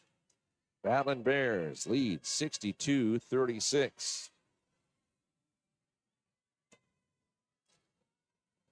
Rocky just kind of coast out of this one the last 3.5 minutes. Right-hand corner, Wass, another three. That one good for the corner. She almost stepped out of bounds there. She was pretty close.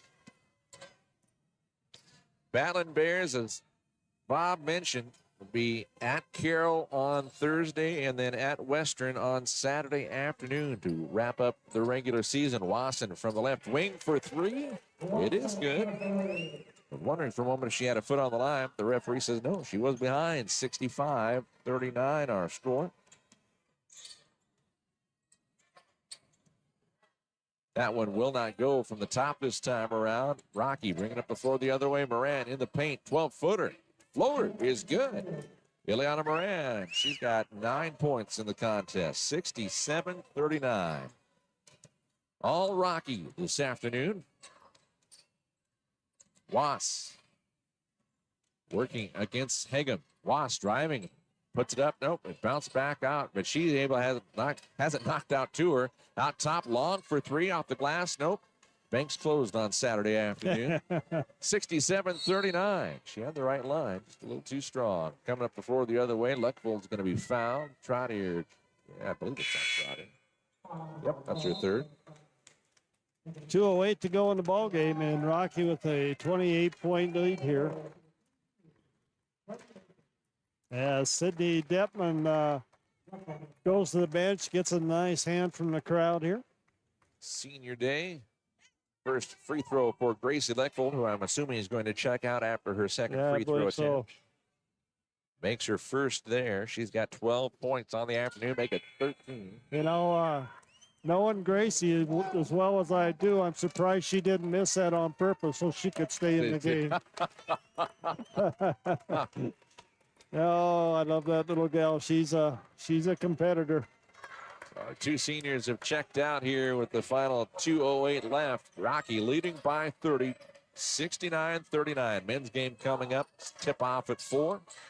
Between the Lights and the Battlin Bears. Of course, those teams battling for spots in the conference tournament as well. Oh, LA's fourth. She picks up her fourth as she fouled Melcher on the attempt. Melcher will go to the line. She was inside the arc here on the right wing, but that's her fifth. Oh, Ileana Moran. Ileana will foul out with 1:44 left, and she will finish the game with 9 points on the afternoon.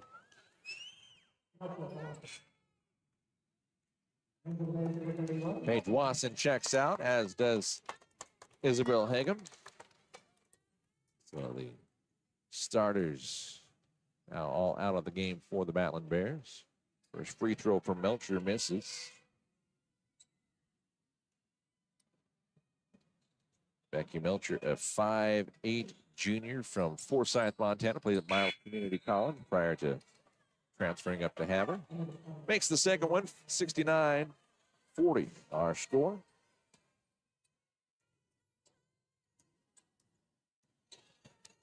Bittner up into the front court. Gets a screen out top, and we're going to have a foul call. It's going to go against Lindsay. She called for her third. Brenna was trying to set the screen out top. Yeah. I think that probably could have went either way. They kind of got tangled up there. Linnea Moran will bring it up into the front court.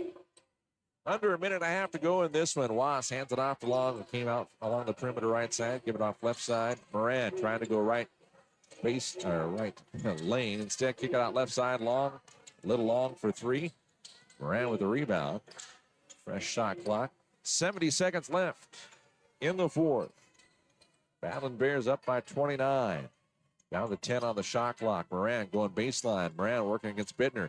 Puts up the shot from the elbow, left side. It's good.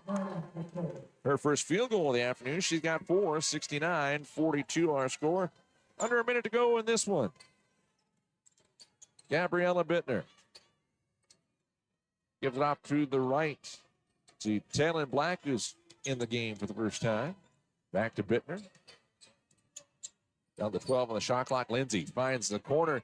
Three-point shot is long for Kavanaugh, but the rebound, Madeline Hagan. Give it off to Gabriella, puts it in the paint, up and in. She's got 4. 71-42. Nice little drive there. Soft shot. Chris Moa talking to Linnea. She brings it up into the front court. 20 seconds to go in this contest. Wass, left side of the free throw line. Gets it out to Long. Down to 13 on the shot clock. Long 2-point shot won't go. Madeline with the rebound for the Bears. And Gabriella Bittner will dribble out the final seconds. The final score this afternoon here at the Fortin Center, 71-42. Rocky over MSU-Northern in Women's Frontier Conference action. We will take a timeout. We'll come back and recap the final statistics in this one. You are watching Battlin Bears basketball, presented by Erk Hotels on the Rocky Athletics YouTube channel.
Back here at the Fortin Center, we have the final stats in the women's game this afternoon. Battlin Bears with the 71-42 victory here, defending their home court and defeating the Skylights for the 3rd time this year.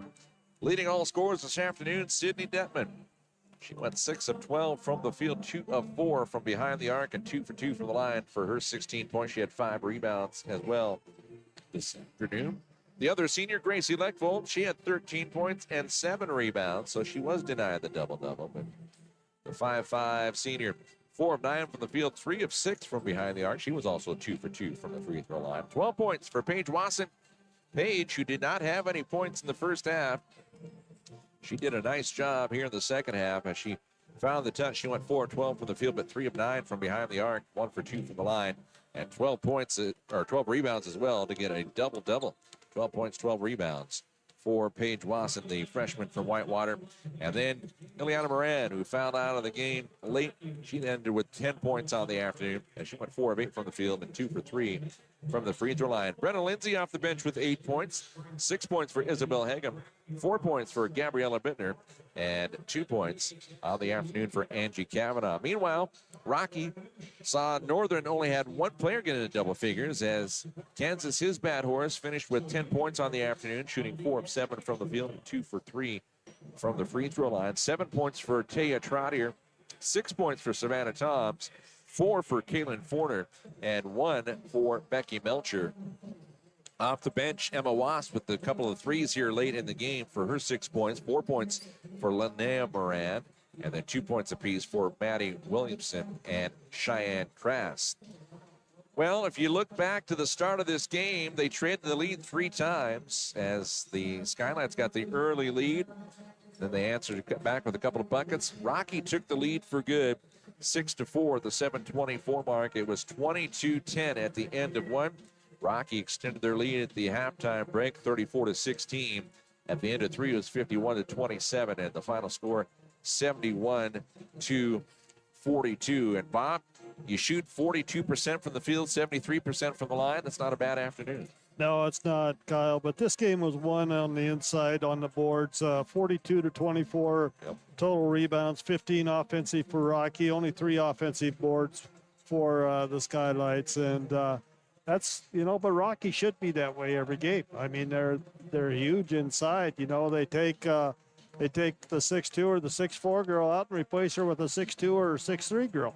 So, you know, it's they should dominate in there, but looks like they're getting ready for some festivities here. Senior night for the women's and men's. I think they're going to do them. Are they doing? Must be doing the men's team too. Men's team, yeah, I believe so. They're doing them both. We'll go ahead and finish this broadcast and get the men's broadcast going. The final score in this one, 71-42. Rocky improves to 17-9 overall, 9-4 in conference. They'll be on the road at Carroll next Thursday night. We got the men's game coming up next on the Rocky Athletics YouTube channel.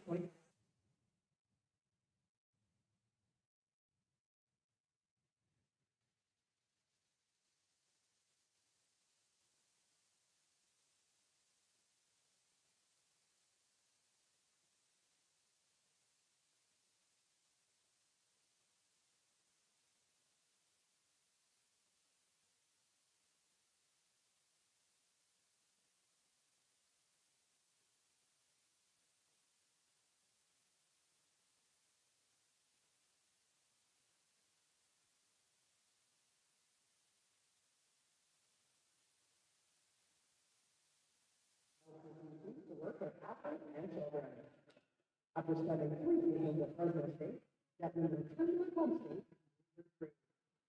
He already ranked inside the top 10 in program history.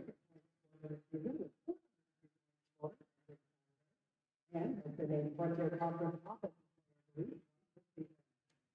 Sydney would like to thank her family, friends, coach, teammates, ladies and gentlemen, number 2, Battlin.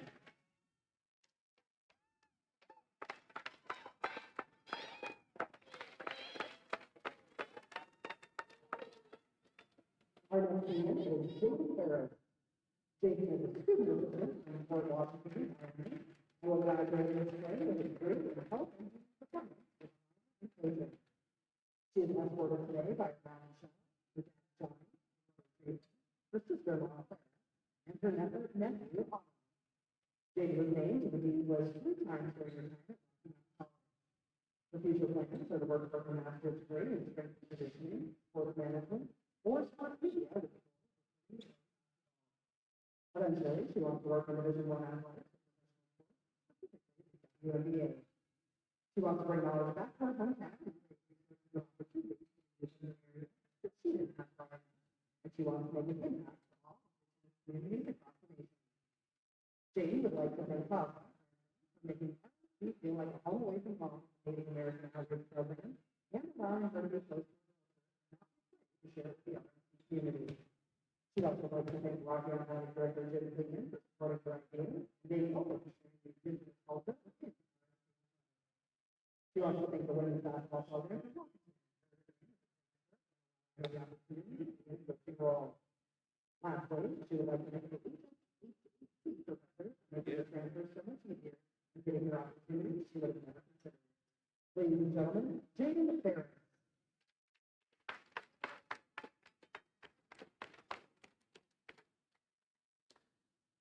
Our final women's basketball senior this afternoon, Lucy Michael.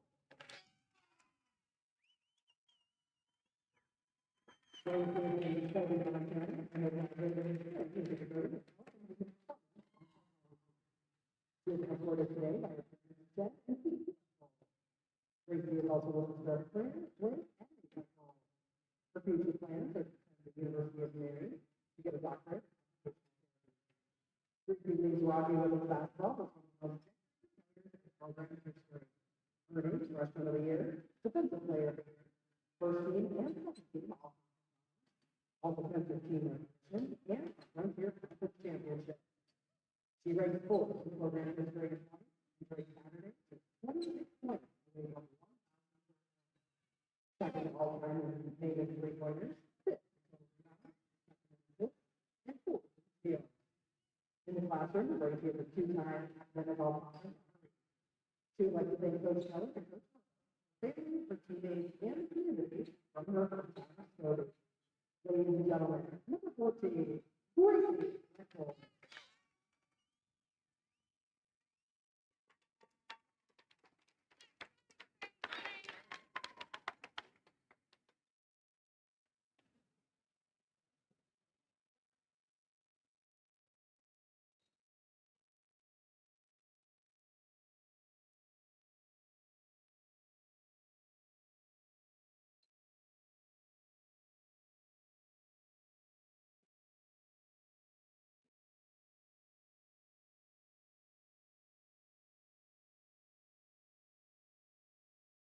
Next, we want to Coach Bill Wright, we're proud of these three seniors. They've all been a positive part. We appreciate their commitment to being the best. We want to wish them the very best in life. We believe our first leader this afternoon is Brett Clark. Brett is originally a and will graduate today. He's had a photo today by his mom and his sister. The Battlin there, wartime accident, and the conductor receiving student athlete. His future plans are to go back to Brett would like to express his gratitude. He would also like to thank his teammates and coaches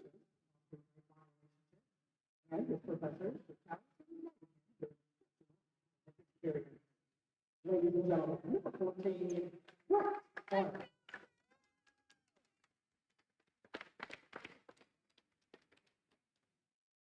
Our next senior is Jesse Owen.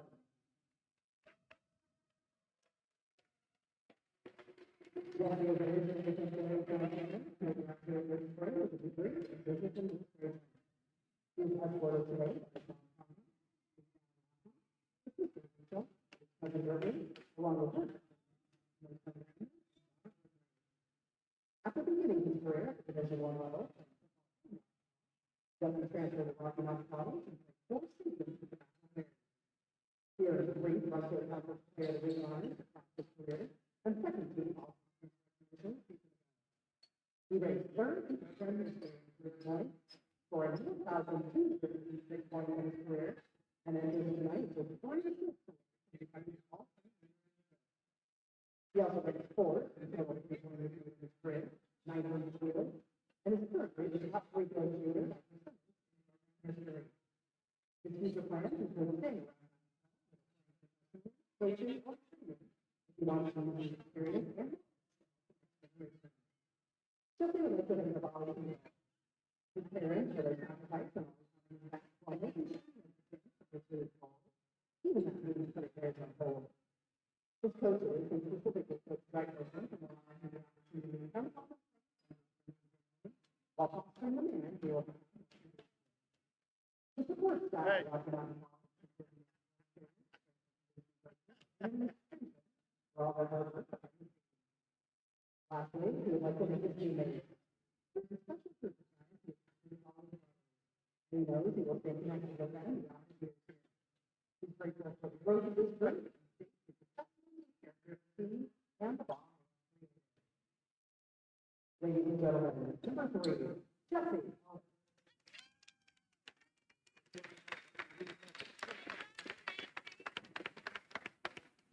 Our last men's basketball senior is DJ Wilson. A year to get a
Hello, once again from the Fortin Education Center on the campus of Rocky Mountain College, alongside Bob Ritter, on Kyle Riley with you for the play-by-play. It's Frontier Conference men's basketball action. The Lights of MSU-Northern, a record of 8-17, 2-10 in conference. They take on the Battlin Bears.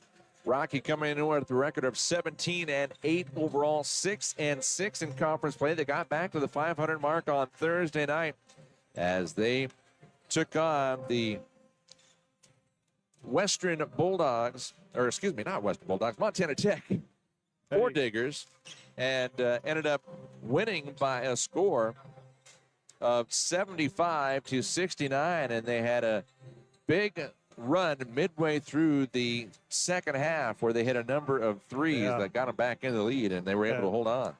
Yeah, I was watching that one. Colton Spencer he went off. I think he had 3 or 4 threes in a row, and in a row possession wise, and it just kind of blew the game open after that. I think Tech made some good runs, and I'm kind of surprised. Tech, 2-time defending champion, Frontier Conference champions, but lost 3 in a row, conference games 3 in a row now. So, but it's big for Rocky. They got 2 wins against Tech, I believe, yes. And, that's huge for Rocky going into the postseason, getting wins against ranked teams like that, because I think the first time they beat Tech at Tech, I think that they wasn't, or was that here, Kyle? I'd have to go back and look. I don't remember, but I think Tech was ranked about 7th or 8th in the nation at that point. So, that's a huge win for them. And then to back it up with another win here on Thursday is huge. But, the Bears, I was talking to Coach Keller, Kyle, and I think this team right here might have as much talent on it, team-wise, player-wise, as any team I've seen at Rocky since the national championship team. And I think that was, 98? I guess it's right there on the wall, 09. 98, whoa, not that old. Yeah. But, but I honestly think there's a lot of talent on this floor for the Battlin Bears here. And I think that they've, if they could put a string of some games together, they could go deep in postseason, I think. Yeah, you mentioned back on the 4th of January playing here at the Fortin Education Center against Montana Tech. The Battlin Bears won by a score of 63-55, and then they played up in Butte on the 25th of January. That was a game that Tech handled pretty easily, 76-59. But as you mentioned, it was awfully surprising. Tech losing 3 consecutive conference games after starting 8-1 in 8-0 in conference. 8-0, yeah. And they are definitely still a team to reckon with. But the Battlin Bears, if they can put together a nice run here in these final 3 games, they can put themselves in good position for the conference tournament. Yeah, for sure. But it just kind of goes to show you what the Frontier Conference is. I mean, it is, top to bottom. I don't know what Northern's won here. They've won. You said what their record was, but this will be a battle. Sean Hughes, this teams play hard all the time. They always have, and he does a great job with the kids that he gets up there, and it'll be interesting. It'll be a battle here tonight. Well, we're going to go ahead and step aside for the national anthem at this time. We'll come back with the starters up next here on the Rocky Athletics YouTube channel, presented by Erg Hotels. And your Rocky Mountain College, Battlin Bears.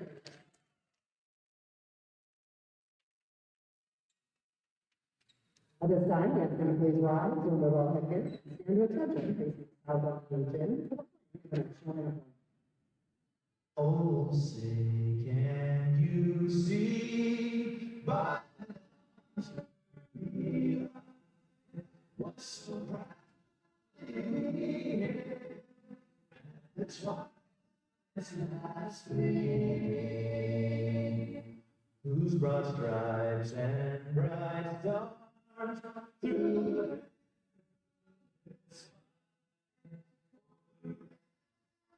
we watched were so gallantly swinging.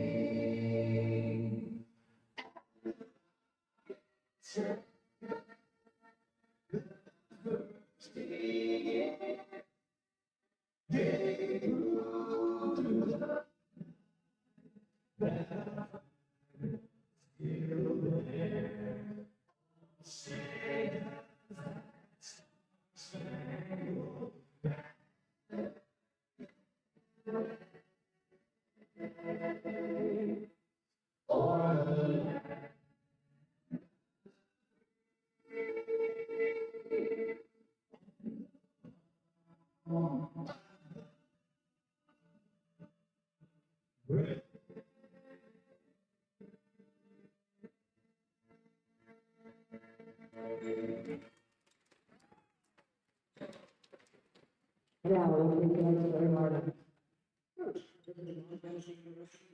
All right. Getting ready for the starting lineups for both teams. First of all, for the Lights of MSU-Northern, their head coach Sean Hughes in his 23rd season with the Lights. His starting five is a 6'2" sophomore out of University Place, Washington, Sink Maxwell. Also in the starting five, a 6'3" senior from Munster, Indiana, number 5, John Reardon. Joining Maxwell and Reardon in the starting five is a 6'7" senior out of Fort Lauderdale, Florida, number 11, J.J. Thomas. Also in the starting five, a 6'4" senior from Wenton, Washington, number 20, Xavier Bailey. And rounding out the starting five, the 6'7" junior from Spokane, Washington, number 32, Leon Sayers. So again, the starting five for the Lights, it's Sink Maxwell, John Reardon, J.J. Thomas, Xavier Bailey, and Leon Sayers the fourth. Meanwhile, for head coach Billy Darkosin's Battlin Bears, his starting five, it is the starting five we've seen most of the season. The 6'1" junior from Sacramento, California, number 2, Omari Nesbitt. A 5'9" senior from Billings West, number 3, Jesse Owens. A 6'5" junior out of Chehalis, Washington, number 20, Carter McCoy. The 6'9" junior from Las Vegas, Nevada, number 23, Jalen Lee. And rounding out the starting five is the 6'5" redshirt freshman from Fergus County High School in Lewistown, number 33, Royce Robinson. So again, it's Omari Nesbitt, Jesse Owens, Carter McCoy, Jalen Lee, and Royce Robinson. And I know Jalen's been battling some injuries here the last few weeks. On Thursday night, he only had 2 points. He had a number of rebounds, but just didn't get much going offensively. But he has been a big factor for these Battlin Bears as he leads the team in scoring. He averages 14.5 points and 12 rebounds per contest. Yeah, he there early in the season, I think he got Defensive Player of the Week award about 6 or 7 weeks in a row, it seemed like. Skylights had J.J. Thomas jumping up against Jalen Lee, and the Lights in the black uniforms with the yellow lettering take control. They got maroon and yellow down the sides of the jersey and shorts. Pass it out top to Sayers, the fourth, Has it up to Maxwell. Maxwell fires up the 13-footer, won't go. Ball comes out to Jesse Owens. He'll bring it up into the front court for the Bears for the first time. You got to love those numbers on those black uniforms, Kyle. Yes, it's easy to read them. Three-point shot will not go for Lee. Rebound controlled by the Lights. Outlet here to Bailey. Xavier Bailey. Give it off to Sayers. Sayers on the right side to Maxwell. Maxwell on the wing, guarded by Owens. 3-on-3. Take it out top now to J.J. Thomas. Thomas hands it off to Bailey. Bailey backs his way into the paint, looking. Dish it off to Thomas. Try to go baseline against Lee. Lost it off his leg, and it's picked up by McCoy. McCoy up on the front court, left side to Omari Nesbitt. Second leading scorer for the Battlin Bears. Give it off to Lee. Lee hands it to Owens, who tries to go left lane. Owens takes it baseline, and ball is knocked loose. It's picked up by Northern. That was a physical screen by Carter McCoy down there on the baseline that last trip.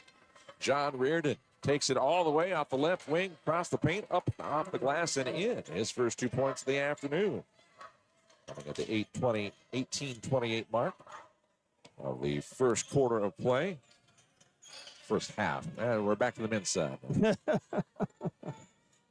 Took me long enough with the women's game to finally get into quarters, and then, of course, we're back. Pass it in. McCoy pivots in the paint. Has to dish it back out to Owens. 7 on the shot clock. Owens will fire the 3. That's off the right side of the rim. Rebound controlled by Bailey for Northern. Bailey gets it up into the front court here. Pass out top to Thomas. Hands it off to Reardon. Reardon goes baseline. Now kick it out on the right wing. Kick up left side. Down in the corner now. Battle once again by Bailey. He'll fire the 3. That's off the left back side of the iron. Owens with the rebound for the Bears. Bring it up into the front court. 17 and a half to go. 2-point shot for Jesse Owens. That is wide to the right side off the back of the iron. Ball bounced out to Thomas. He gave it to Bailey. He'll get it up to Reardon. Both these teams just kind of feeling each other out here, the way I look at it right now, Kyle. Just trying to see what's going to happen. Trying to get some drives, and both teams playing good defense, not letting anything inside. 3-point shot rattles around wow. and back out for Sayers. He thought he was going to get it off the bounce. I did too. Lee will bring it up into the front court, give it to Omari. Omari baseline fadeaway 10-footer. It's good. Ties it up for the first time, the 16:52 mark. Omari's first 2 points of the night. He's the second leading scorer for the Bears, 11.8 points per contest. Right side, Maxwell to Sayers. Left side to Reardon. Reardon working against Robinson. Reardon all the way to the hole. A little too strong off the backboard. Royce with the rebound. Outlet right side, Omari Nesbitt. He'll fire the 3. It's good. Nothing but net for Omari Nesbitt. He gives his team their first lead, 5-2. And he has all 5 points. Great elevation on that shot. I don't know what his vertical is, but on that jump shot from 3-point line, he's probably 18 inches off the floor. Nice pass down inside to Sayers, who puts it up and in at the 16:04 mark to get it back within a point, 5-4. Sayers has his first 2 points of the afternoon. Pass it to Lee out top. Coming out to get it is Jesse Owens. He'll give it off to Royce Robinson. Royce trying to go left wing inside. Royce working on Bailey. Takes it back out to the free throw line. Out top to Jesse. Jesse gets it back from McCoy. Right side. Nesbitt 3. That one's long. Rebound on the far side. Brought up the floor by Bailey on the far sideline. Gets it off to Reardon now. Back to Bailey. Standing in front, Coach Bill Drykosen there on the Rocky bench. Out top, Sayers, left side, goes to Maxwell. Maxwell fakes it inside. Reardon, back out top. Thomas will try to bounce it into Sayers. Going to have a foul on the floor. Be on Carter McCoy, I believe. McCoy will be called for his first personal foul. First foul on either side. 15-14 left in the first half. Rocky holding on to a 1-point lead. Third possession for the Lights of MSU-Northern. Does say Lights on the back in case you can't make it out from the camera. Left side, Reardon for 3. That is his first 3-pointer of the night. He's got 5 of his team's 7. Lead back over to Northern. Whistle and a foul as Lee drives in. Foul is going to be called against J.J. Thomas, his first personal foul. And Jalen Lee at the line for the first time this afternoon. He's a 74% free throw shooter. That's one huge thing about Jalen is he goes to foul line quite a bit, but he is a very good free throw shooter. I guess I shouldn't have said that. But. Yeah, he had 2 points and 15 rebounds Thursday night. First one misses. But he was fouled in the process of taking it to the hole, so he'll have a second attempt coming. And that one is good. 14:54 mark. He makes it a 7-6 affair. Northern with the lead and the basketball. Brought up in the front court by Bailey. Being guarded by Omari Nesbitt. Give it over to Sayers. Sayers to Reardon now. Reardon gets a screen from Sayers. Back to Sayers' right wing. Goes baseline. Tried to cut back out, and then he lost the handle. He was working against Carter McCoy, who was doing a nice job on defense. Yeah, it'll be a physical battle between these two, that's for sure. Jesse Owens up in the front court to Nesbitt. Right side now on top. McCoy down inside Royce Robinson. He's double teamed down there. Still Found a hole. He kind of let the defenders split just for a moment. Went up to the hole and puts it up and in. Stayed with it, and got rewarded for it. Back to a Rocky lead, fourth lead change of the contest. We got 14 minutes to go. 3-point shot. Sayers won't go. Rebound. Royce Robinson. The red shirt. No, check that. That was not Royce. That was McCoy. Oh, that was Royce. It was right Royce. Yep. Owens on the right wing. Takes it. A little floater off the glass and in. The senior has his first 2 points of the afternoon. 10-7 our score. That's Jesse's trademark. That little floater just puts it up so soft off the glass. I think he's been doing that since he was, I don't know how. Early on his years at West. Yes, at West. I know that was his trademark there as well. Bailey will give it out to Sayers. Sayers has Reardon come out to get it. Down to 6 on the shot clock. Driving Bailey across the paint right to left. His first shot won't go. Gets his own rebound. Puts it back up strong. Nope, won't go. And Nesbitt with the rebound. Nesbitt looking down right side. Had Royce Robinson. Now he gets it down to him in the corner for 3. That's a little long. And the Lights have it with Sayers clearing it out. He'll outlet right side to Bailey. Bailey up into the front court. Under 13 to go in the half. 3-point shot for Bailey. That's missed everything. Out of bounds he goes. Back to the Battlin Bears. We got a substitution coming in. Looks like Kate Erickson's going to check in. We got a timeout call. We'll take one as well. Actually, before we just completely stop all sound, should probably let you know that Rocky Mountain College has partnered with Urk Hotels for all of the 2024-2025 streaming based in Missoula, Montana. Urk Hotels has been managing and developing lodging properties in the Northwestern region for more than 30 years. With their partners and investors, they have developed and built hotels in Montana, Washington, and Idaho. They currently manage over 900 guest rooms and 22,000 square feet of conference space. At Urk Hotels, they are dedicated to serving their people and properties, inspiring a culture of exceptional hospitality, and delivering maximum value to their investors and partners. Thank you, Urk Hotels, for your support of Rocky Mountain College athletics. And, of course, all timeouts this year brought to you by Billings Hotel and Convention Center. They have over 230 updated rooms. They have a casino, a club lounge, a coffee shop, a pool, a hot tub, and water slides. Bob, did you get on the water slide when you were there last week? No, I didn't. No? Okay. No. Billings Hotel can host you for not only your stay, but events as well. They hope to see you soon. Billings Hotel and Convention Center, we thank you for your continued support of Battlin Bear Athletics. Fairly physical game early on. Low-scoring affair, 10-7 with 12:51 left in the half. Yeah, these teams just kind of feeling each other out, and it's kind of that way, Kyle, when they play each other 3 times a year. It's you get to try to put in a little twist to change things up, and I think that's kind of what you're seeing here is these two teams just kind of feeling each other out. Is big basket inside there by Jaden Lee. Jalen Lee gets his first field goal of the night. He makes it a 12-7 game. Battlin Bears up by 5 on the right wing. It's Ralph McEnroe. McEnroe dishes out top. Thomas hands it off to Maxwell. Maxwell, 17-footer. To the left of the paint, no good. Rebound Lee.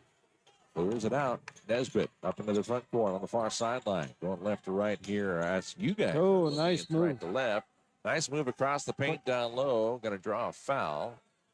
Be on the floor. It's almost as quick as you were there, Kyle. Yeah, no. Much faster. First foul against Mr. Sewell. And the second team foul against Northern. Inbound pass to Royce Robinson. Royce, strong move from the corner. Arcing his way into the paint. Puts up a 10-footer. Won't go. And Jalen Lee hit it off the defender. That almost looked like a header. I didn't see where it hit him, but it bounced off there pretty good. It did. Everybody looks to be okay. Maybe we can get a replay on that, huh? I think he got it off of Rafe McEnroe. Spencer will pass it in for the right side of the baseline with 12 to go on the shot clock. Lee gets the inbound pass back to Holton. Holton fires a 15-footer right wing, a little long. Rebound Lights. Quickly up the floor. McEnroe on ahead. Gets to Maxwell. Maxwell down to the baseline. Maxwell. Rocky thought there was a tie-up, and it is. Yep. And it will be Rocky basketball. Yeah, great job there by Colton Spencer to get down and get a hand on that. Both will bring it up into the front court, cross past the table of yours truly. Inside to Erickson, back to Spencer, down to Nesbitt, down on the baseline to Lee. 11.5 to go in the first half of play. Rocky with the 5-point lead. Nice reverse by Jalen Lee, up and in. Jaden looking for a foul there, but nice move inside anyway. As Rocky, as you said, takes a 7-point lead here. Leo Sewell will bring it up into the front court out of Portland, Oregon. Gives it off the right side to Maxwell. Maxwell taking a strong move to the bucket, but it was blocked. Mr. Lee. Lee. Rocky coming quickly the other way. Royce across the paint. Nope, can't get it to go. His own follow. No, and has it knocked out of his hands. Picked up by Maxwell. I think Royce really wanted to dunk that, I think. He just didn't have his feet right. Driving is Reardon, and we're going to have a whistle. And Reardon a little slow to get up. He was just waiting. Going to go against Erickson here. Be his first. Cade called for his first personal foul. It's the second team foul against the Battlin Bears. Stops the clock with 10:40 to go in the opening half. At the line, John Reardon, a 6'3" senior out of Munster, Indiana. He's a 73% free throw shooter. Kind of wonder how somebody from Munster, Indiana, St. Anselm College, ended up playing at Havre at Northern. Well, maybe Amtrak, might run right through there. It does. It's true. First free throw misses for Reardon.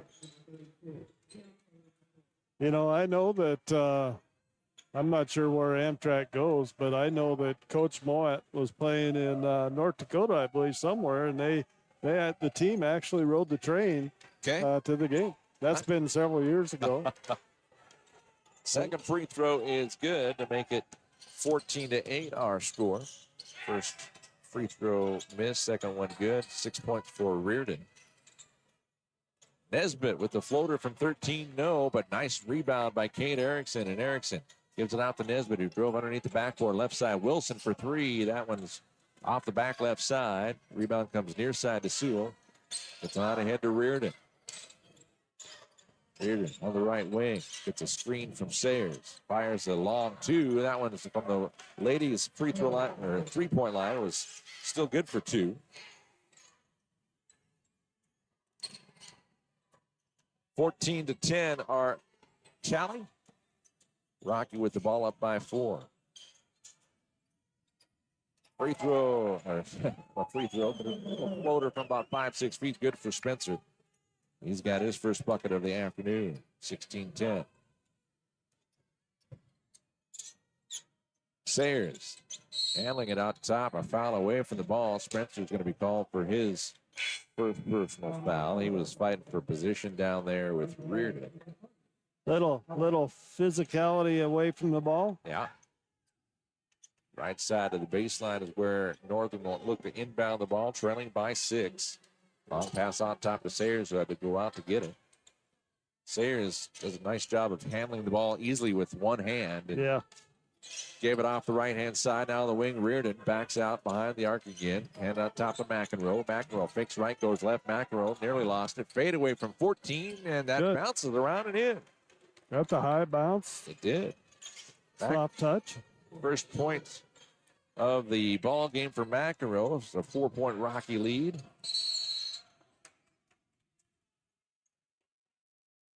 And Jesse Owens going to pick up the personal foul there. Loose ball. Dives for the basketball.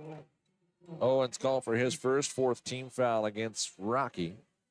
Only 2 against Northern to this point. 9:03 left in the first half of play. Rocky leading by 4. Lights get it back. Reardon lets it bounce a few times before he picks up the dribble. Talking with Coach Hughes as he brings it up into the front court. Nathan Spencer on defense for the Bears against Mr. Reardon. Pass right side to Sewell. Working inside Sayers, double team down low. Has to dish it out left side to McEnroe. He tried to go baseline, back out to Reardon. 6 on the shot clock. Reardon for 3. That one's wide. And Wilson rebounds it. Brings it up into the front court for the Battlin Bears. Looking inside, nothing there. Gonna back out. Jesse Owens. One arms it over to Wilson. Excuse me, to Erickson. Erickson gives it out top. That's Bilodeau. Bilodeau, turnaround shot on the baseline, off the glass and in. Nice move there by Bilodeau, a 6'6" junior out of Kennewick, Washington, huh? First points coming in here off the bench.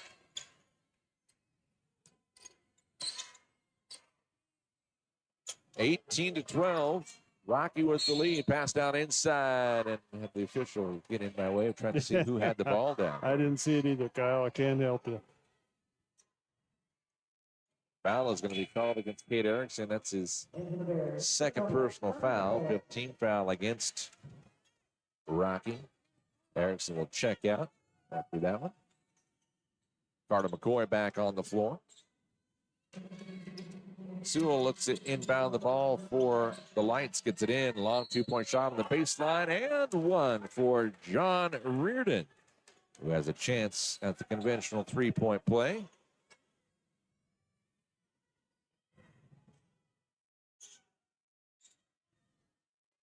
Foul is going to be called against Colton Spencer. That's his second. 16 fouls. Yeah. So we're going to be in a bonus here, or Northern will be in a bonus here on the next Rocky foul. Reardon 1 for 2 at the line so far this afternoon. Free throw on its way, rattles off. Rebound Wilson. Rocky still holding on to a 4-point lead.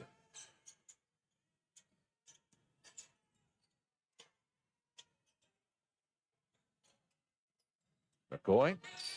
Wilson fires a quick three. No.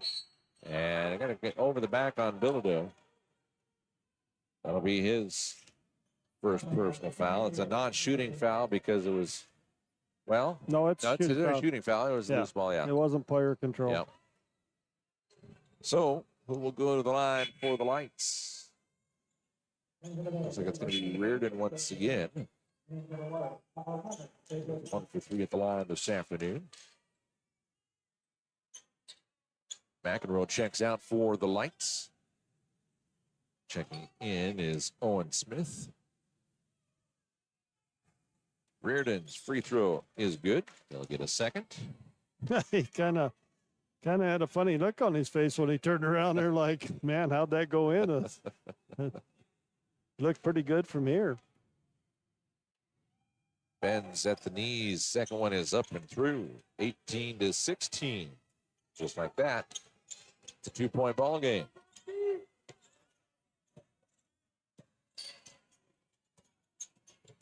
Jesse, little floater again. Off the glass, right side. Good for his second bucket of the game. 20-16 our score. You know, Kyle, these two coaches, probably the two longest tenured coaches in the Frontier Conference, and probably the two that are the most fun to watch for sure. They definitely show a lot of enthusiasm. There's a nice transition bucket for the Battlin Bears as they get the steal on ahead to Jesse, and he puts it in. Good for 2. We got a timeout on the floor. 6:50 to go in the first half. 22-16. Rocky on top of MSU-Northern. Trying to think how many times they would have to have. Well, it's been 23rd year for Sean. Yep. So that's at least 46 times that they have faced off. And of course, the last number of years, it's, 3 times a year that you face each other. So, yeah, it's, I don't know, what's this Drykosen's? 25th. 25th, yeah. Yeah, they're both pretty entertaining to watch when when they're coaching, that's for sure. And both been pretty successful. I just can't express enough how good the Frontier Conference is, Kyle. I mean, I've been to national tournaments and stuff, and there's probably a lot of times in those national tournaments, both men and women, that teams from the Frontier Conference definitely could have competed in there, but they just didn't have that, the pull to get in there. And one thing I think hurts, and it'll all change next year, is having to play each other 3 times. Yeah.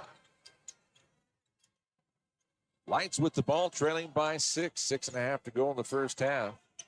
Handle on the left wing by Maxwell. Maxwell takes it in the paint over 2 defenders. Shot won't go. He got his own rebound. Give it out on the left wing to Mendez. Mendez try to bounce it down inside. The shot clock goes off before they get it shot up again. And so the Rocky will get it back. Amari Nesbitt checks back in as A.J. Wilson sits down. And we got a timeout. 22-16. Rocky leading MSU-Northern. Back in a moment. You're watching Battlin Bears basketball presented by Urk Hotels here on the Rocky Athletics YouTube channel.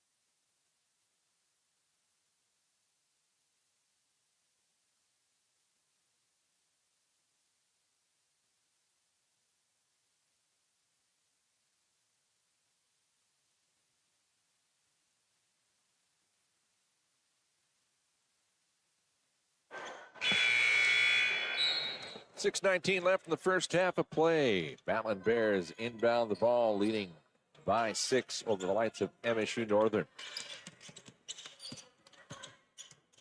Jesse Owens up into the front court. One of the 3 seniors honored before the start of the game for senior night. Nice dish to Lee, who takes it to the hole, draws the harm as he goes to the hoop. Foul called against Anthony Mendez, his first personal foul. It's only the 13th foul against the Lights. Jalen back at the line. He missed on 2 opportunities earlier. First one on its way, and good. See, I didn't say anything. That's the way I didn't jinx him. There is no such thing as a broadcaster jinx. I will dispute that all day long. Second one on its way out in front of the rim. No. 6:03 left. Makes it 23-16. Jalen with 5 points on the afternoon. Sewell gets it out top to Mendez. Mendez going left. Coming out on the wing is Maxwell. Give it out top to Thomas. Thomas lost the handle as he went to pass it off, and Rocky's going to come up with it. Coming up before Jalen Lee. Nice move around the defender, and it rolled off the front of the iron out the other side. He got past Thomas. Thomas is trying to go straight up, and Jalen just went right around him, but couldn't get it to finish. A little too much English on that one on the finger roll. Thomas out on the right wing, out top to Mendez. 12 on the shot clock, driving to the hole. Ooh. Smith puts up a floater over the top of Royce. And it comes off. Lee with the rebound. Outlet left side. Nesbitt to Owens. Owens kick it out. Royce Robinson just to the left of the top. The key for 3. No. Rebound Thomas for the Lights. Sewell. Up into the front court. Ball. And Jalen Lee thought he was going to step out of bounds, so he tried to throw it off of the defender and did, but the defender was awfully close. That one might have left a mark. So Rocky will get it back.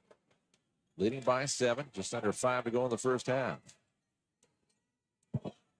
Jesse Owens tried to split a couple of defenders, goes left lane. That one's blocked by Thomas. That was almost goaltending. Thomas stands 6'5". Jesse Owens stands 5'9". He put the high arc on it.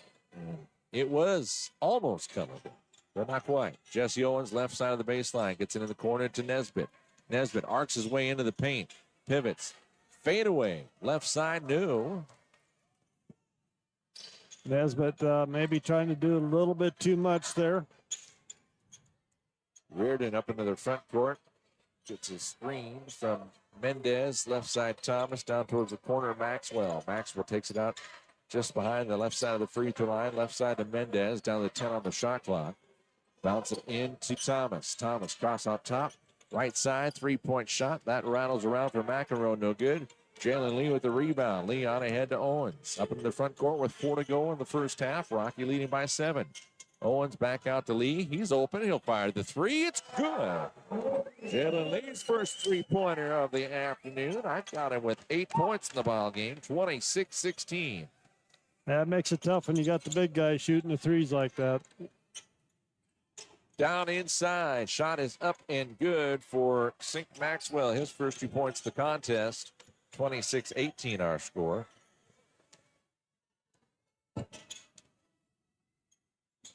Down to 20 on the shot clock. 3:25 on the game clock. McCoy looking inside for Lee. Now he'll arc it in there. The ball knocked away and out of bounds by Maxwell as there were multiple black jerseys down there on Jalen. 13 on the shot clock here. 3:20 left in the first half. Owens will inbound it. Baked it into the right-hand corner, looking. Now he'll skip it in. Nice bounce pass into McCoy. McCoy a little too strong off the backboard. Rebound Mendez for the Lights. Up into the front court to Reardon. Left wing. Reardon try to go top. Takes it baseline along the left lane. Back out to Maxwell. Maxwell gets a screen from Thomas. Maxwell goes right lane. Puts it up off the glass and in. Maxwell's got his second bucket of the afternoon. 26-20 our score. Under 3 to go here in this first half. Lee out top. Pivots, drives in. Lee to the hole, puts it up, rolls off the rim left side. Just didn't quite have the English on it to finish. Might have been a little contact on that one. I'm not sure. He was expecting a whistle. I think so.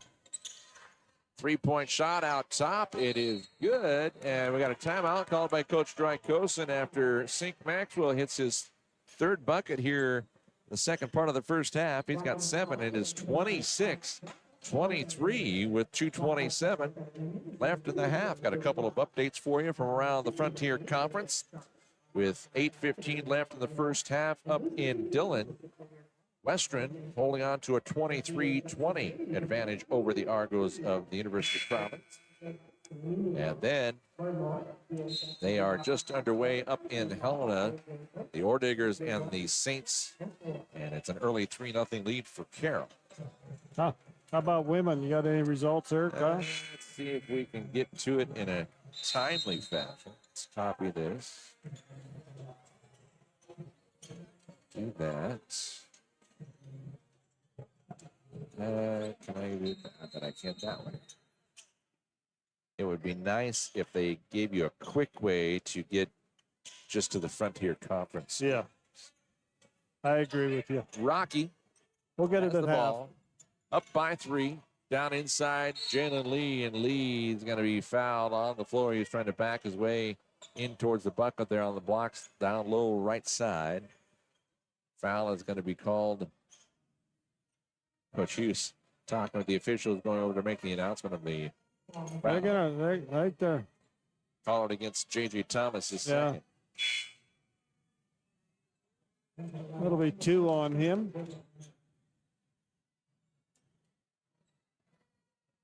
Jesse Owens will pull the trigger here for the Battlin Bears under their own basket. 20 on the shot clock. Nice pass into Nesbitt, who was driving towards the bucket, puts up a 10-footer. Right lane won't go. Jesse saves it from going into the scorer's table. So a fresh clock for Rocky.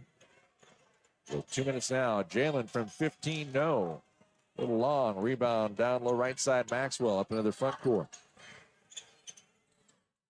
Maxwell looking inside. Arcs it down low inside. Turnaround shot will not go. That was an attempt by Jacob Randall. That was a nice rebound by Reardon inside there. Randall back out top to McEnroe, left side. Reardon takes it free throw line, stops. On the right side, we got a whistle. Going to be a foul on Nesbitt out there in front of the bench. It's going to be the 8th team foul against Rocky. So it'll be a 1-on-1 opportunity. Rocky back to a man-to-man. They played a little bit of zone there earlier.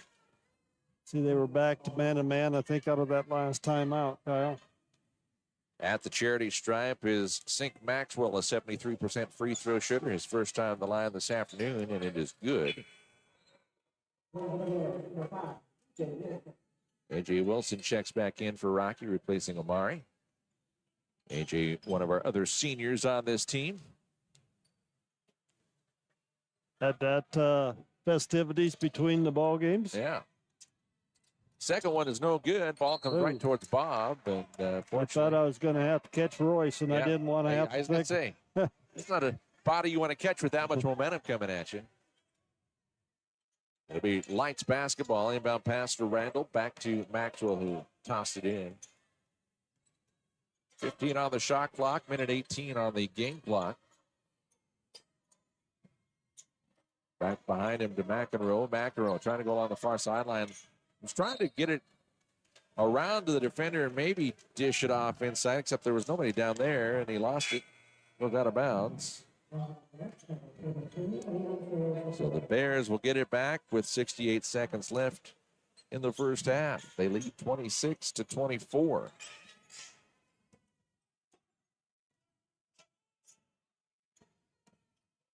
Not a lot of offense, Kyle. No, especially in the last minute and a half. McCoy skip it into Lee. Lee double team. Back to Coy on left wing. Now to Robinson. Royce fires the 17-footer on the baseline. That one's short off the left side of the backboard. Maxwell into the front court on the left wing for the Lights. Chance to tie it up or even take the lead with a three. They've not had that since early on in the first half. Give it to Reardon out top. 14 on the shot clock. Reardon will fire the three. That's off the front of the rim. Lee with the rebound for the Bears. No shot clock now. Down to 21 seconds left in the half. Rocky will set up for the final play. Jesse Owens guarded by Maxwell up here by the left ear of the Battlin Bear logo. Owens dribbles over towards the left wing. Gets a screen from Lee. Nice bounce pass to Lee on the pick and roll, and he puts it down with two hands right before the buzzer sounds. We've come to the end of the half. Battlin Bears with a little crowd pleaser at the end of the half. They lead 28-24. On the dish from Jesse Owens to Mr. Jalen Lee. And we'll take a timeout, come back and recap our totals in the first half of this ball game. You are watching Battlin Bears basketball presented by Urk Hotels on the Rocky Athletics YouTube channel.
The musical chairs going on at halftime once again here, and somebody just ended up on the floor there. 2 in a row. Down to now 2 chairs. Pretty for 3 people. physical game. Indeed. Halftime score here at the Fortin Center, 28-24. Bears over the Lights of MSU-Northern. The official stats delivered to us. We've got Jack Reardon for the Lights, leading all scorers with 12 points on 4 of 7 shooting from the field, 1 of 3 from behind the arc, 3 of 5 from the free throw line for Mr. Reardon. Sink Maxwell with 8 points in the game. He's got 3 of 7 from the field, including 1 for 1 from downtown and 1 for 1 from the charity stripe. 2 points for Leo Sayers. And then off the bench, Rafe McEnroe with 2 points rounds out the scoring for the Lights. For the Battlin Bears, Jalen Lee leads the Bears with 11 points at the break. He's 4 of 8 from the field and 2 for 4 from the free throw line. 6 points for Jesse Owens as he's gone 3 of 6 from the field. And then 5 points for Omari Nesbitt. Now they're trying to wrestle their chair away. Somebody's going to get hurt here. 5 points for Omari Nesbitt, 2 points for Royce Robinson. And then off the bench, Colton Spencer and Jacob Bilodeau, each with 2 apiece. So now they're going to rock, paper, scissors for the win. Yeah, this is getting pretty good. Yeah. One kid says they want to shoot the basketball for the tiebreaker, but We'll try it again. Well, for the Bears, they shot 37.5% in the first half, 12 of 32, only 2 of 9 from behind the arc, and 2 of 4 from the charity stripe. That was all Jalen Lee at the line. And then for Northern, they shot 36% from the line, or from the field in the first half, only 2 of 9 from the charity stripe. I'm glad they've got good feet on the bottom of those chairs. They're marking up the floor here. yeah. And for Northern, they shot 4 of 7, or 57% from the free throw line. Rebound department, fairly close. 19 rebounds for Northern, 15 for Rocky. So a slight edge for the Lights there at the rebound department. And as far as second chance points, Rocky with no second chance points in that first half, as opposed to 1 for the Lights. Points in the paint, Rocky has the advantage there, 14-8. But points off turnovers, Rocky surprisingly has the advantage there, 7-2. Anything else stand out to you there? Well, you talk about the points off turnovers. Rocky only has 2 turnovers in this first half, and Northern with 8 turnovers. So both these teams playing, as physical as it is and as up and down as it is, both teams taking care of the basketball, Kyle, and I think that's huge. This, like I said, it doesn't matter in a Frontier Conference who you are or what you are. They're going to be close games, and you got the women's scores there. I do. That definitely tells you how even this conference is in both men's and women's. Yeah, looking at the ladies' score, of course, if you didn't join us for the women this afternoon here at the Fortin Center, the Battlin Bears on Senior Day did a phenomenal job against the Skylights, winning by a score of 71-42. The other 2 Frontier Conference games in Dillon, Western defeats Providence 66-58, and up in Helena, Montana Tech on the road escapes with a 2-point victory, 59-57.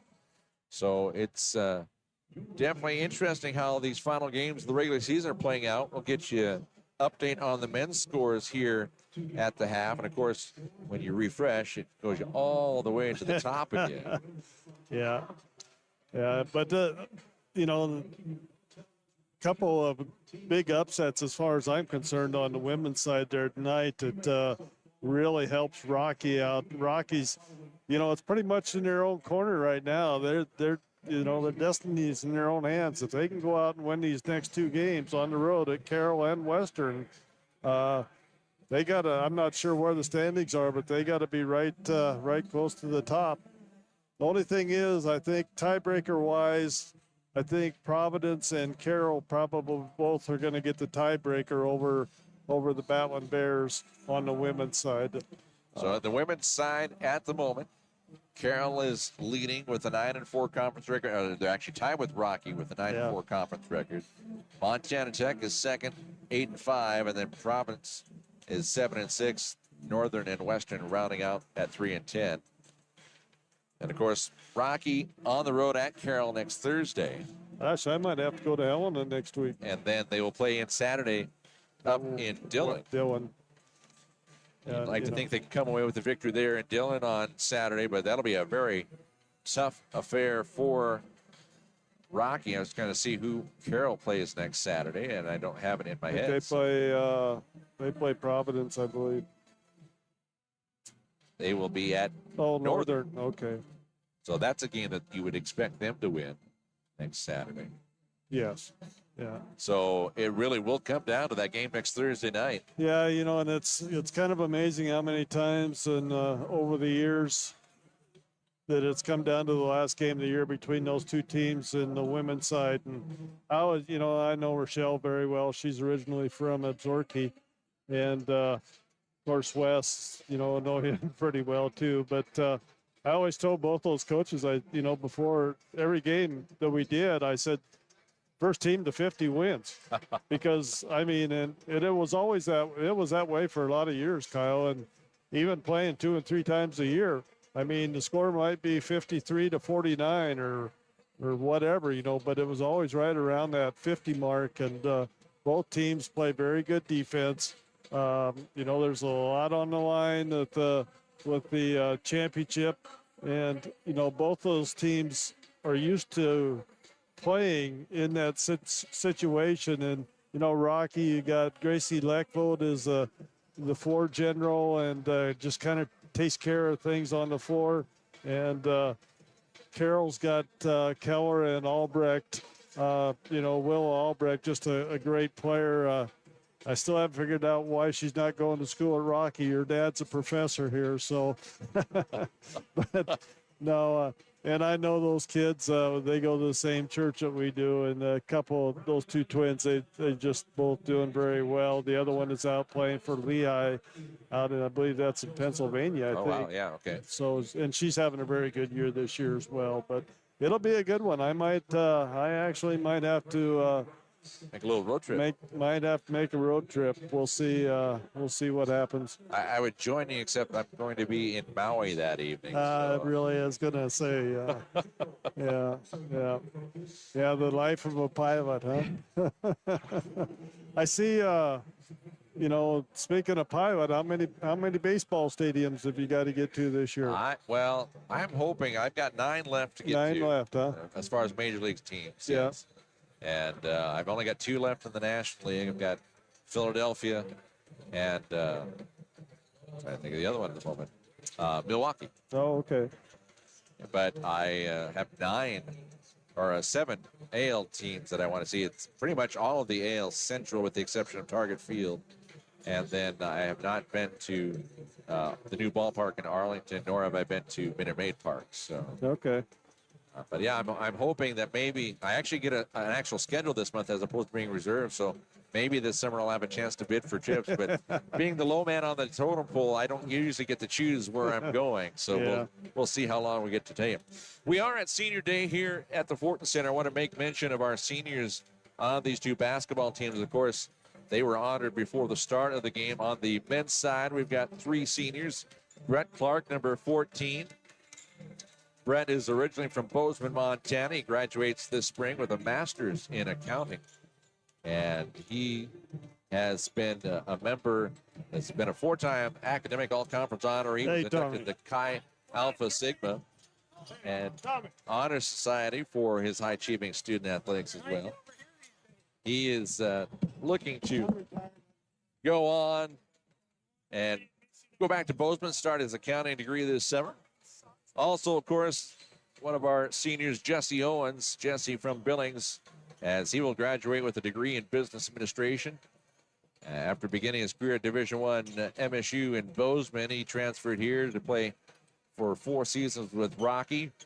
And he has earned 3 Frontier Conference Player of the Week honors across his career and 2nd-team All-Conference recognition a season ago. Jesse ranked 3rd in program history in career points, scoring 1,286 points in his career. And, of course, we can add a few more at this point as he has 6 points here at the halftime break.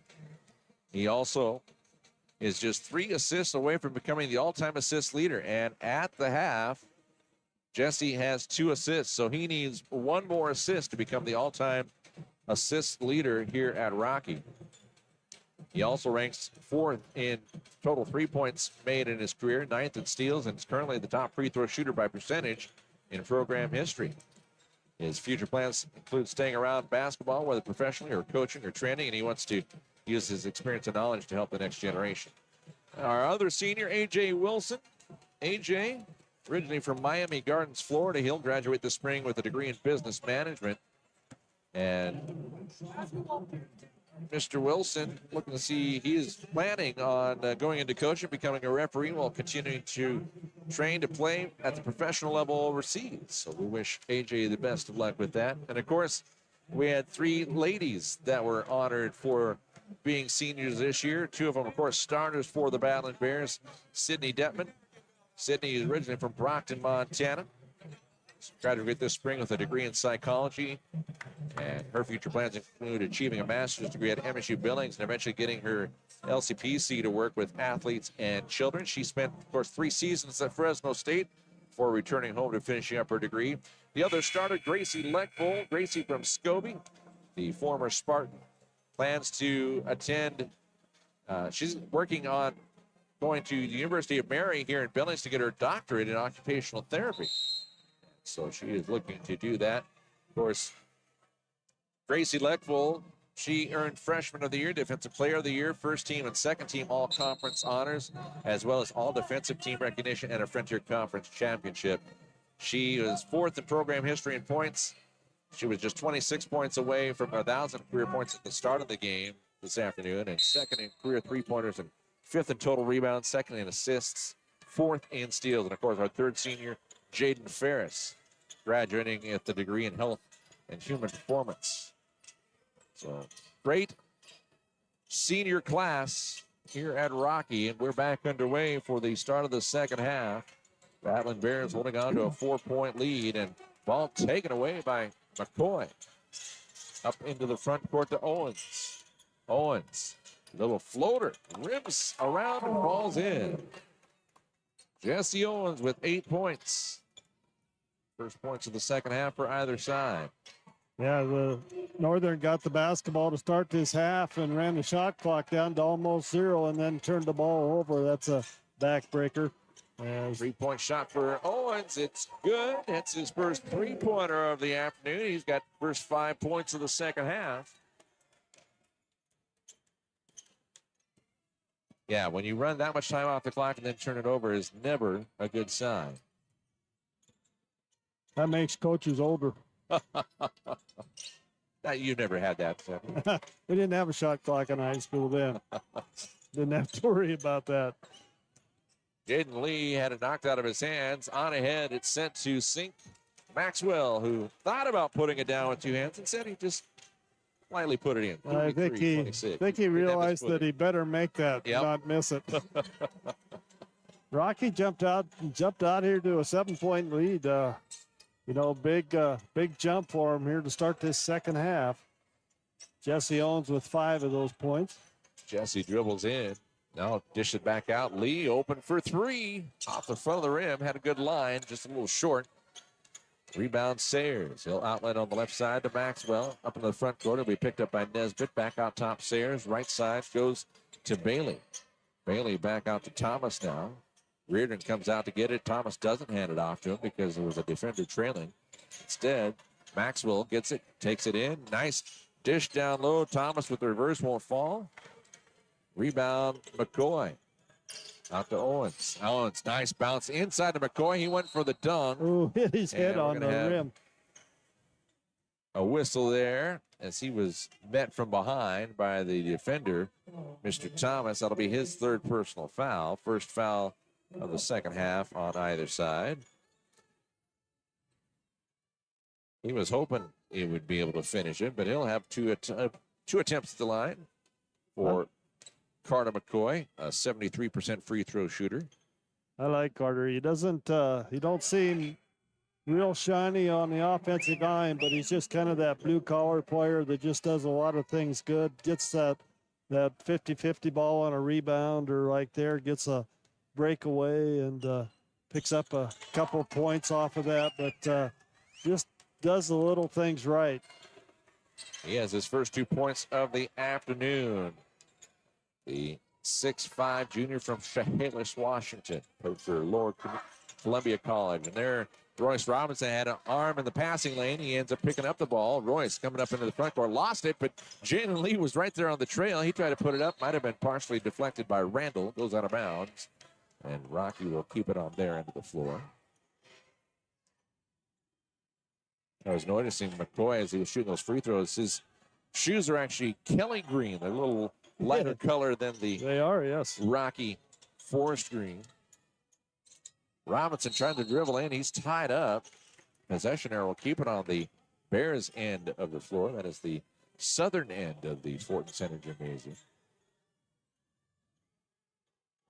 Time for a moment for a player to tie a shoe for the Lights, and the young man to come out and mop up any possible perspiration on the floor after defenders went to the Got the football players with the mops. Yeah. Once again, done a great job all year. Jesse Owens looking to inbound it. Long pass on top of McCoy inside the Lee. Lee has it knocked away, and that's a little reach there on the part of Jacob Randall. Called for his first, second team foul on the Lights. Randall's a big drink of water. 6'11" in there. Randall out of Louisville, Texas. Nesbitt driving. Puts up the floater. It's good. Nesbitt has 7 points in the contest. Rocky's lead is 11, 37-26. That was a move by Nesbitt that I think he's probably the only player on the floor, Kyle, that could make that move. Lots of air. Tremendous athlete. 3. Zink Maxwell hits a 2 from about 15 feet out. 37-28 our score.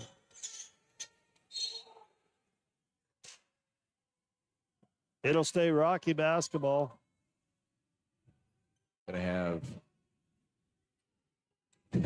Coach Hughes being told by the official to go ahead, back it up, Coach. Yeah. Rocky will pass it in from the left side of the end line. Nice bounce pass into Nesbitt, who was cutting across the paint down low right side. Great look by Jesse, and there is an assist. Well, do you get an assist on an inbound pass? Yes. Okay. Should.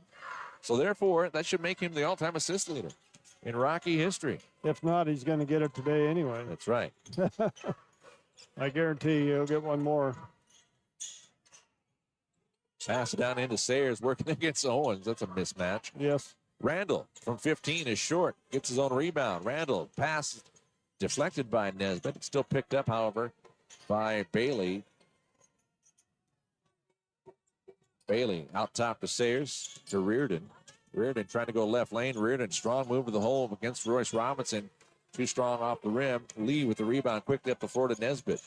Nesbitt thought about backing his way in. He'll go baseline now. Fires a 15-footer. It's good. Nice touch by Omari Nesbitt. He's got 6 here in the first part of the second half, 11 in the contest. And we've got a timeout on the floor called by MSU-Northern. 15:41 left in the second half. All the timeouts brought to you by the Billings Hotel and Convention Center. Yeah, and Northern has not scored this half yet. It was 28. Or no, they got 4. They got 4. Yep. Excuse me. Yep. 4 points this half. But the Battlin Bears have scored 13 as opposed to that 4. So they have extended out that lead. They've got the neon green basketballs being thrown out by the Rocky Cheer Squad. Saw some youngsters with some earlier. Actually had one bounce its way down on the floor to our right. Yeah, Billings Hotel and Convention Center, Bob, they have 230 updated rooms. They have space for over 800 people to host an event there. Coffee shop, pool, hot tub, and water slides. Check it out. Billings Hotel and Convention Center. They sponsor all the timeout breaks for 2024, 2025. Of course, they sponsor our tip-offs as well. You were going to say. I'm getting old. Forgot what I was going to say. Okay. How's that sound? All right. That's all right. Is that an honest answer? That's a good answer. Was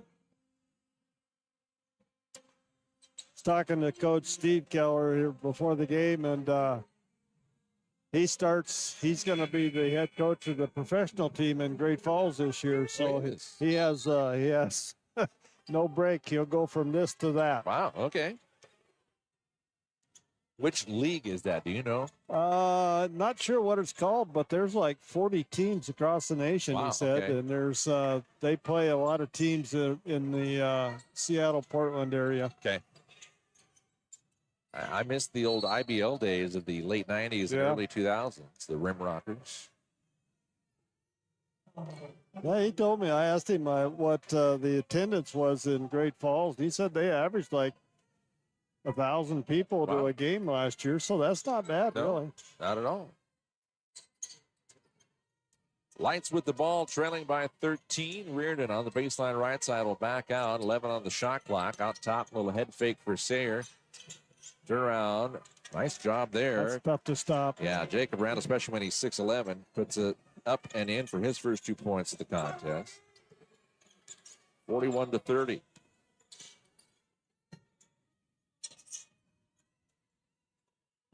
Jesse Owens gives it right side to Nesbitt. Coach Drykosen, I sometimes worry he's going to have a heart attack.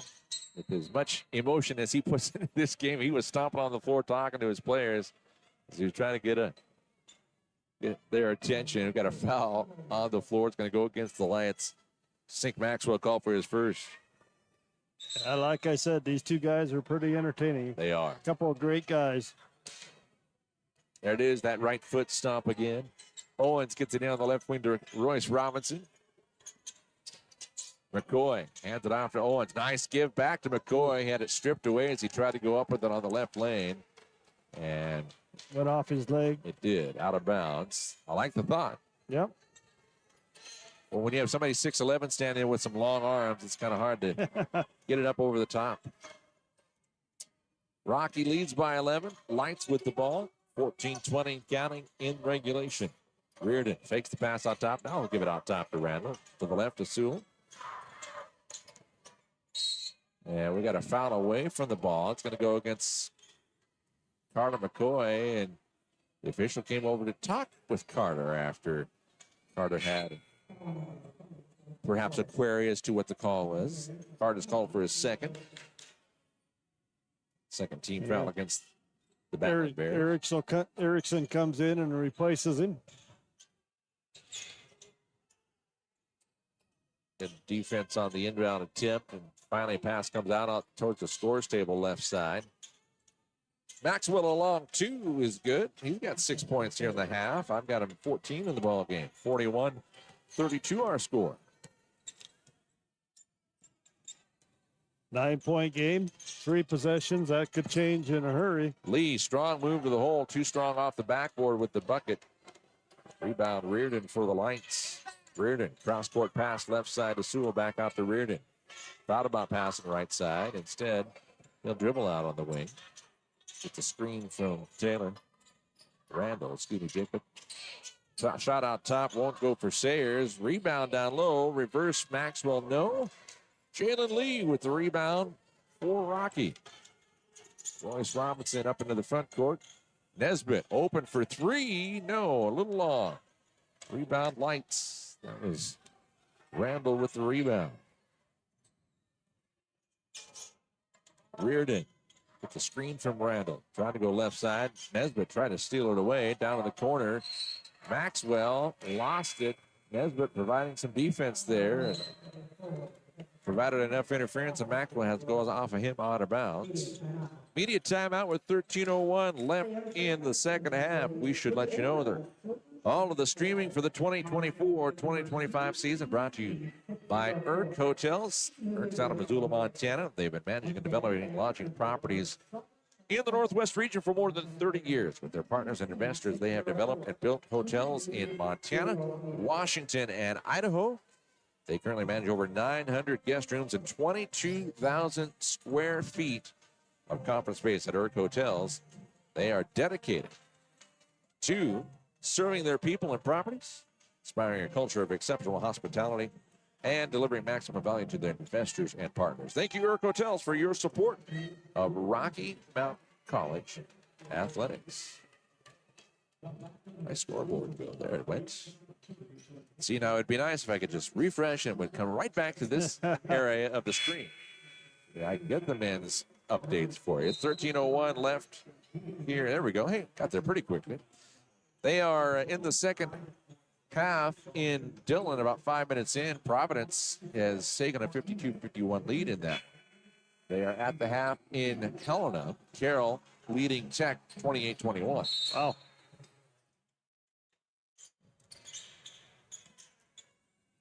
And if I remember right, Carroll has the tiebreaker over Rocky on the men's side. I believe they would. Yeah, I think they would won them both. So Rocky with the basketball, leading by 9. Nice Royce, move. strong move to the hole. Puts on the left side with the right hand off the glass and in. Royce Robinson, a quiet 4 points for him all the afternoon. 43-32. 12:30 and counting here in the second half. Reardon across the paint, kicks it out left wing to Maxwell. Maxwell gets a screen from Randall. Maxwell fades away from the block, right side, no. great block out there by the Bears. They blocked everybody out. That ball lands on the floor. Erickson picks it up the floor ahead to Royce Robinson. Robinson has it stripped away by Maxwell. Maxwell quickly on ahead. Right side, McEnroe. Cross court left side to Reardon. Reardon backs up now. They'll slow it up. 20 seconds on the shot clock. 12 to go on the game clock. Blocked by Royce Robinson on the attempt by Reardon. Spencer coming the other way. Left side, Erickson for 3. Yes. Payne Erickson's first 3 points of the ball game. 46-32. And that will call a timeout by Sean Hughes. Coach Hughes not liking the run that the Bears are making here. Wants to put a stop to it here, try to stop this momentum. Billings Hotel Convention Center sponsoring all our timeouts this year. Senior Day here at the Fortin Center. The women's team had a good victory this afternoon, winning 71-42 over the Skylights in that game. 16 points for Sydney Detman. 13 for Gracie Leckvold, our 2 seniors and our starters. 12 points for Paige Wasson, 10 points for Ileana Moran in the victory over the Skylights. Skylights were led by the 10 points of Kansas, his bad horse.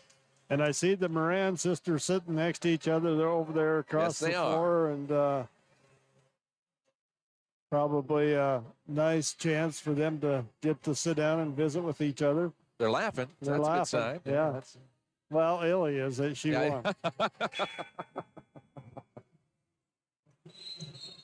11:45 left in the second half of play. Rocky trying to get above the 500 mark in conference play. They did that got back to 500 on Thursday after the 75-69 victory over the Orediggers here at home. MSU-Northern coming in off of a loss against Western, 77-62. Lights with the ball, trailing by 14. I believe that's their largest deficit of the afternoon. Sewell on the left side, guarded by Spencer. Down to 6 on the shot clock. Mendez bounce it in. Sayers with 2. He'll put up the shot off the rim. Won't fall. And we got a jump ball as A.J. Wilson brought the Lights player back up off the floor. Was trying to see who, I think it was Maxwell that he was wrestling for. Yeah. And Maxwell was going down with his back to the floor, and AJ just saved him back up. Yeah.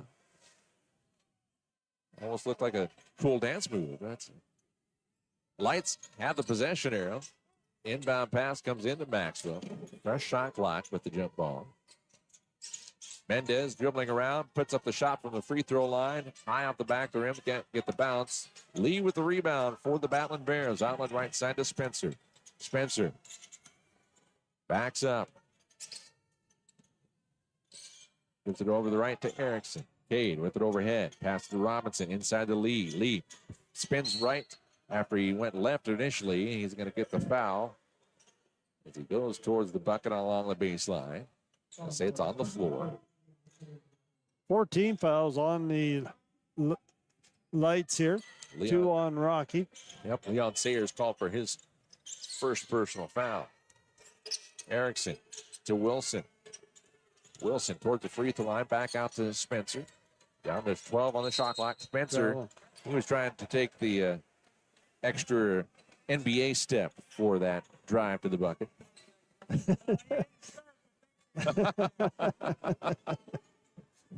Had some fans here along the sides trying to tell the official that he only took 2 steps. He goes, nope, he had his third. Yeah, and they're all football players. So 10.5 to go. Northern gets the ball back, trailing by 14. Northern looking for their 3rd conference win if they can fight their way back. Nice move to the bucket, but a block. Except there with the follow of the putback is Rafe McEnroe.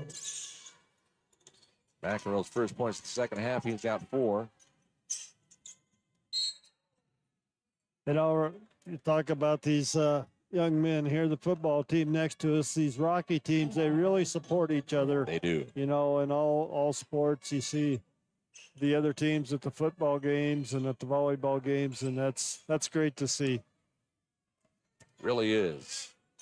Inbound pass comes into Spencer, who brings it back up into the front court. It's a screen from Jalen out top. Nice bounce to Jalen, but Jalen lost it. On ahead. That might have been a travel. McEnroe tried to get it down. He had a trailer on the left. Got a foul. It's going to be called against Cade Erickson. It'll be his 3rd personal foul. At the charity stripe, Mr. Sink Maxwell. His first time to the line this half. He was 1 for 2 at the line in the first half. First one on its way. It's good.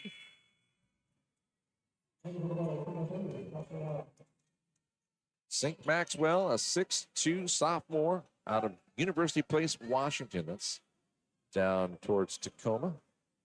Played for Skagit Valley Community College before making his way to the Big Sky country. Second one is good. It's a 10-point game. 9:50 to go. Rocky needs to take I think it'd be a little more patient on offense. They're pretty quick going to the basket with this lead. And Wilson's going to be fouled by Mendez. Mendez called for his second. Yeah, I was just thinking the same thing as AJ was driving in off the right wing, got into the paint. He slowed it up, was looking for somebody to pass it to when Mendez was called for the foul. 9:39 left. Inbound pass comes into A.J. Wilson, but Jalen Lee fell to the floor as he is fouled. That's 17 fouls on MSU-Northern here, and so Jalen Lee will go to the line, shoot a 1-and-1. Jalen 2 for 4 at the line in the first half.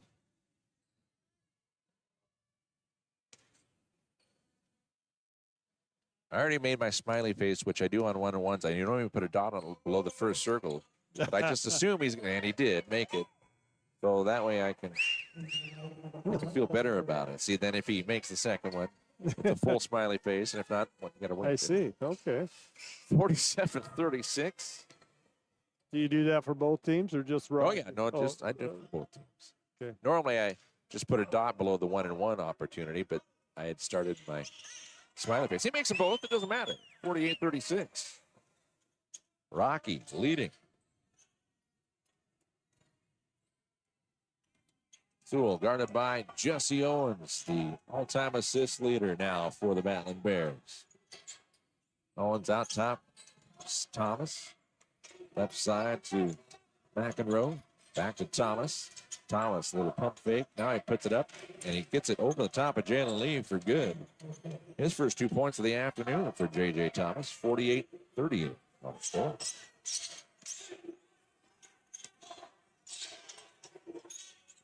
Jesse Owens gets a screen from Lee, high off the glass again. At the patent, he should put a patent on that little floater. 50-38. 3-point shot out top won't go for Sewell. We will go back the other end as the ball goes out of bounds. Jesse observing the floor as he brings it up the court. Gets the screen again, goes the other side of the screen. Lee moving his way in, and that's going to be a player control foul there as Thomas goes to the floor, falling all the way underneath the backboard on his backside. That might be Jalen's downfalls. He kind of likes to run over people. Well, when you stand 6'9" and are also 250. yeah, that's a lot of momentum. Yes. Jalen called for his second personal foul, only the fourth team foul against the Battlin Bears. Thomas gives it to Sewell.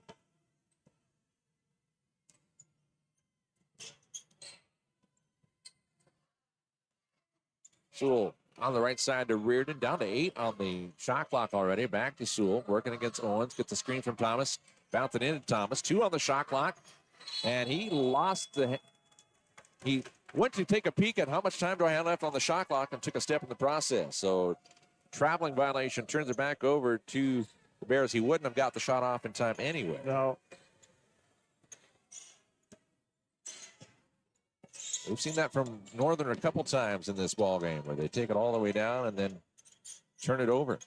Nice little dish from Owens to Lee, who was already in the air, and he puts it up and in. Another assist for Jesse. 52-38, Battlin Bears. Driving in off the right wing, Sayers has it stripped by Jesse. It was out of bounds.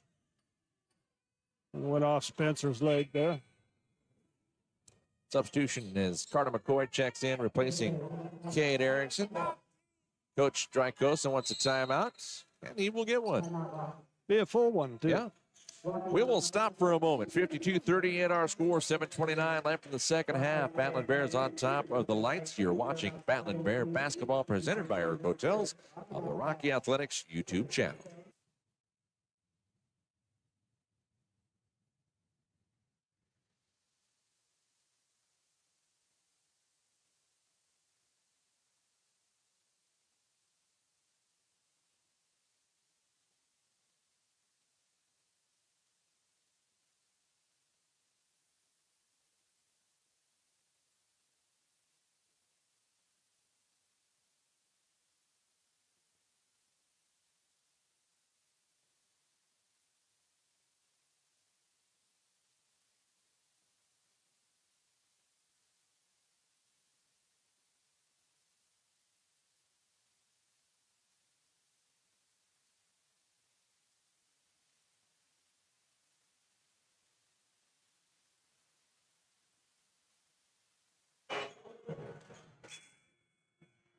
Senior day at the Fortin Center. The Rocky women's basketball team already with the win, and the men's team trying to complete the sweep this afternoon of the Lights and Skylights of MSU-Northern. Inbound pass comes into Reardon on the rainbow lob after the hash mark here on the near side.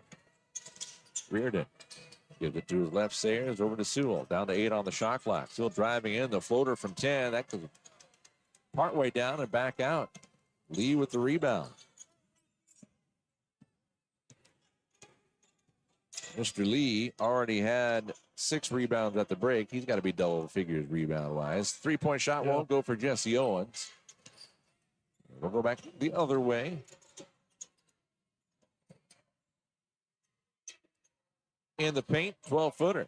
Will help from the glass for J.J. Thomas. His second field goal of the afternoon. He makes it 52-40 our score. Rocky just maintaining his 10, 12-point lead pretty much all the way through here this second half, Kyle. Spencer back out to Jesse. Jesse gets a screen from Jalen. Dishes it to Jalen again. Jalen taking it in. That time a blocking foul is going to be called against J.J. Thomas. That's his fourth. Not to be confused with B.J. Thomas, who is a lot year older. A little bit. A little bit, yeah. I couldn't fight the feeling. No, that's 52-40. Battlin, first free throw up and good. No raindrops falling outside today. No, I just pulled up the road report and looked at the camera at home, and it's not snowing there, so Okay. that's good. It's a good thing. Second one also good for Jalen Lee. He's gone 3 for 4 from the line in the second half and 5 of 8 overall. Rocky back out to a 14-point lead.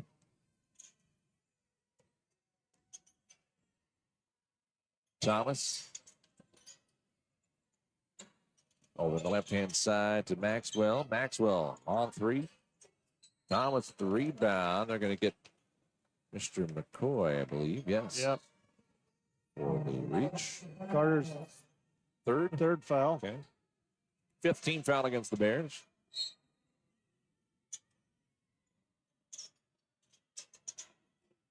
Pass in the corner. Reardon thought about it instead. Pump fake. Nice dish to Thomas, who puts it down with 2 hands for his 3rd field goal of the afternoon. 54-42. Just about the time Rocky extends their lead out to 14 or so. Yeah. Northern answers back. But they haven't been able to get it within 10 here lately. And here, Bob, as you had suggested, the Bears taking time off the clock, down to 6 on the shot clock. Nice little dish. Yeah. Lee let the defender go up, and then he just put it up off the glass and in. Yeah, 5.5 minutes to go, and you pretty well maintained this lead the second half. You know, they jumped out. They were down by 4. You know, it jumped out with some big baskets to start second half, and just maintaining here is what they're doing. Timeout on the floor. Thank you, Billings Hotel and Convention Center, for sponsoring our timeouts. We'll take a quick break. Rocky up by 14. Back in a moment here on the Rocky Athletics YouTube channel.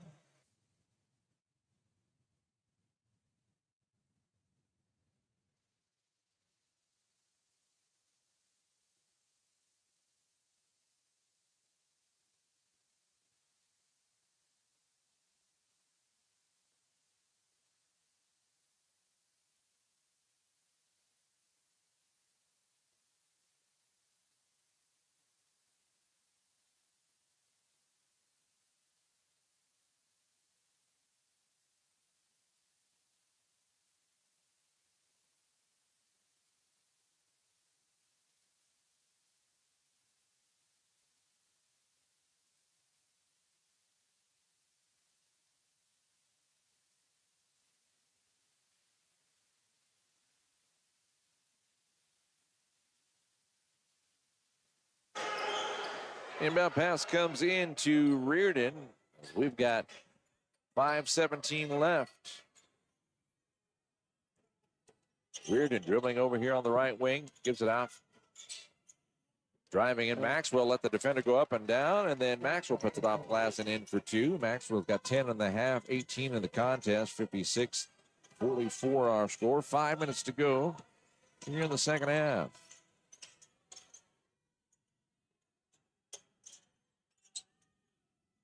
Rocky extending the perimeter.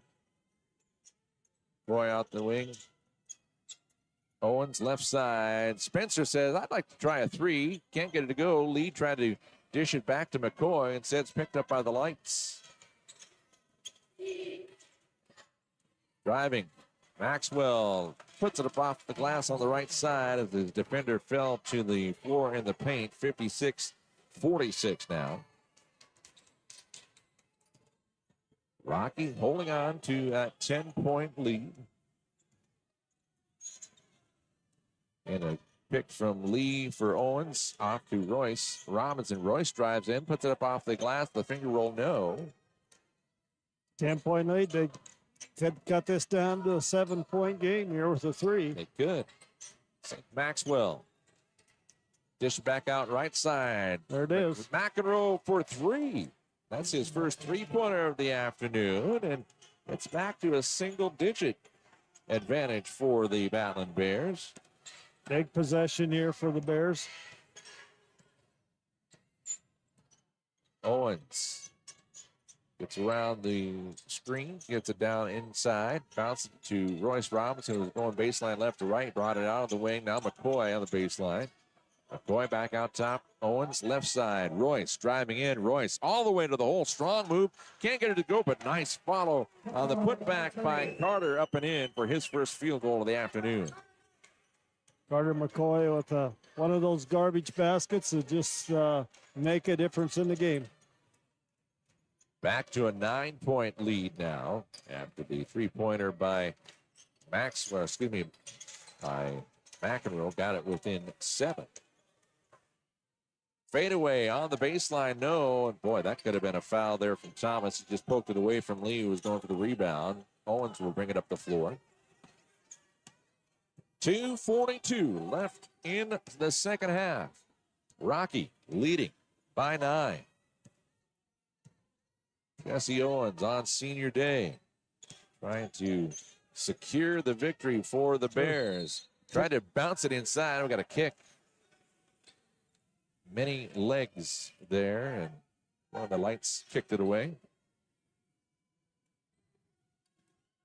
Start my pickup and let it warm up. Hey, that's a good. Technology is amazing. When it works. Yes. Owens dribbling out top. Down to 12 on the shot clock. Owens gets a screen from McCoy. Down to 7 now. Owens from the top for 3. That's off the left back side of the iron. Rebound, Royce Robinson. Nice job for the Bears. They've had a couple of offensive boards here the last couple of possessions. Yeah, that's that earlier one by McCoy where he got the putback, and then that one by Royce were huge. Royce from 15 right wing. He drains it. Big basket. Royce Robinson with 6 points on the afternoon. And we are back out to a 10-point, check that, 11-point lead now. And a timeout called by Northern. Full timeout. We'll take one as well. 60-49. Minute 45 left in the second half. Rocky on top of Northern back in a moment. You're watching Rocky Mountain College. Battlin Bears basketball presented by Eric Hotels on the Rocky Athletics YouTube channel.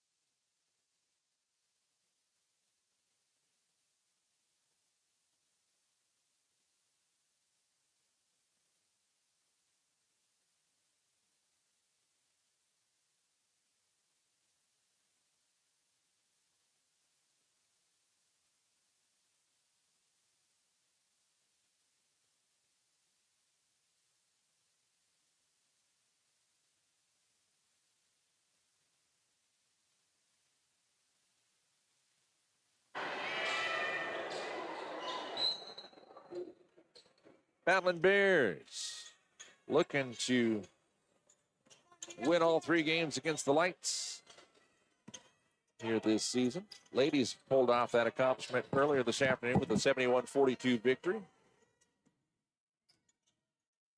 And on top, Thomas gets it from McEnroe. We got a whistle and a foul on the floor. It's going to go against Royce Robinson, I believe. Yes, it is. That's his first.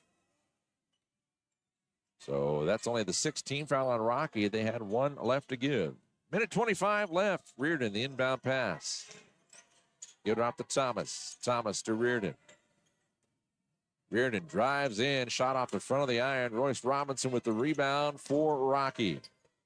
72 seconds left in this one.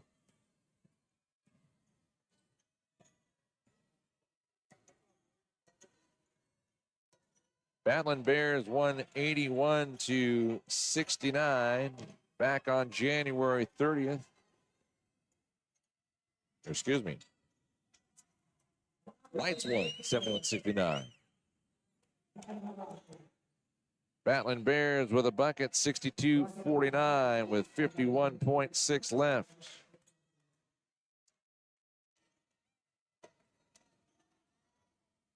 Yeah, I had that in my head incorrectly. The women's game, the Battlin Bears won all 3 women's games this year, but the Lights won here in Billings on the 30th, 81-69. Yeah, that's right. I do remember that, Kyle. The Bears won up in Havre 74-62. That was on January 11th. Three-point shot left side is good for Sayers. His first three-pointer of the afternoon. 62-51 our score.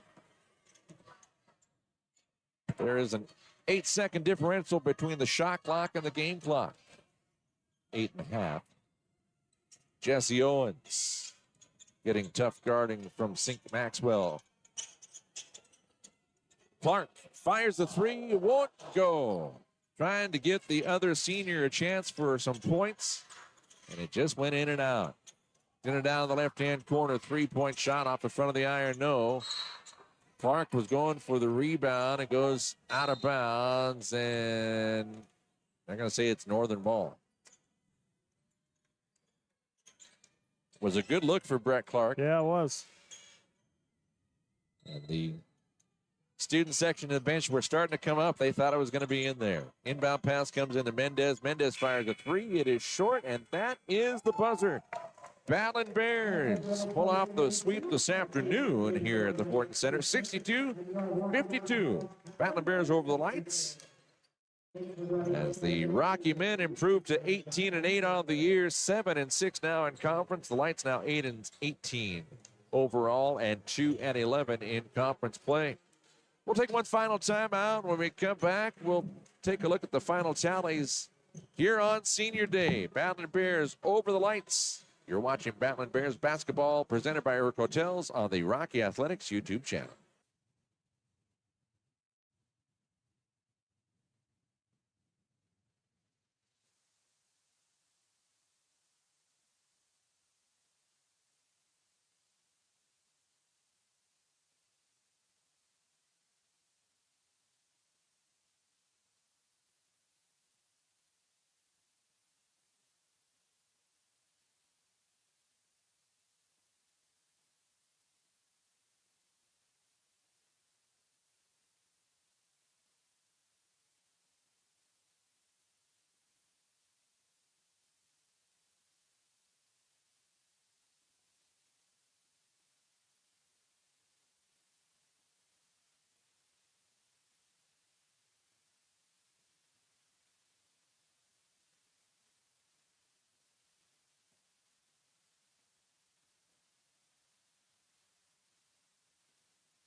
Rocky Mountain College gets three players in double figures this afternoon as they come away with the 62-52 victory over the Lights of MSU-Northern.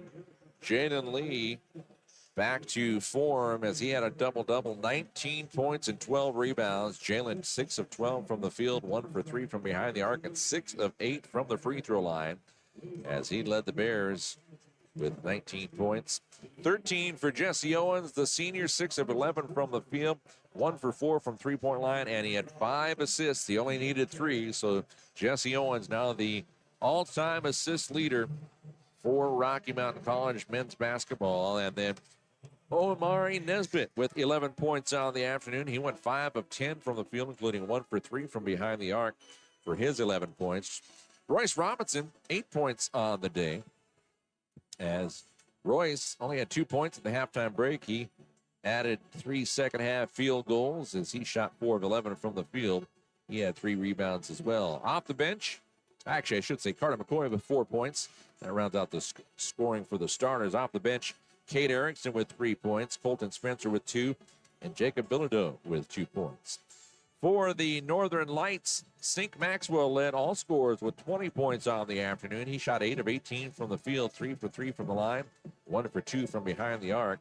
12 points for Jack Reardon on 4 of 10 shooting from the field.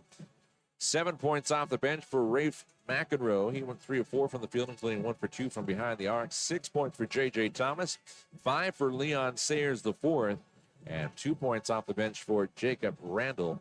Rounds out the scoring for Northern. Well, Rocky definitely was down in the rebound department at the half. They got it closer in the second half, but they still got it out-rebounded by 4 in the second half. 30-26 was the final tally rebound-wise, but Rocky able to take advantage when they needed to. They had 28 points in the paint as opposed to only 18 for Northern.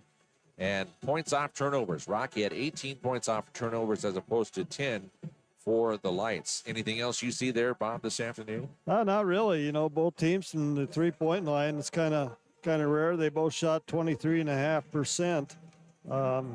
You know, Rocky shoots 46% from the floor overall on the game. That's not too bad. Coach Dryco's will probably take that any day, but you know, one thing about Rocky that stands out to me in this game, free throw percentage, is shot 80% from the free throw line, and 25 of where's free throws here, 8 of 10, I guess is what it was. But yeah, still, that's huge, you know, and especially when Lee can, when the big guys go up there and make the free throws, that's huge. Yeah, Jalen 6 of 8 from the line this afternoon, which was a very good showing for him. And again, he had a double-double, 19 points, 12 rebounds. Well, we got a couple updates on the men's games in Dillon. It is now 82-79. Providence on top by 3 points with 1:59 left.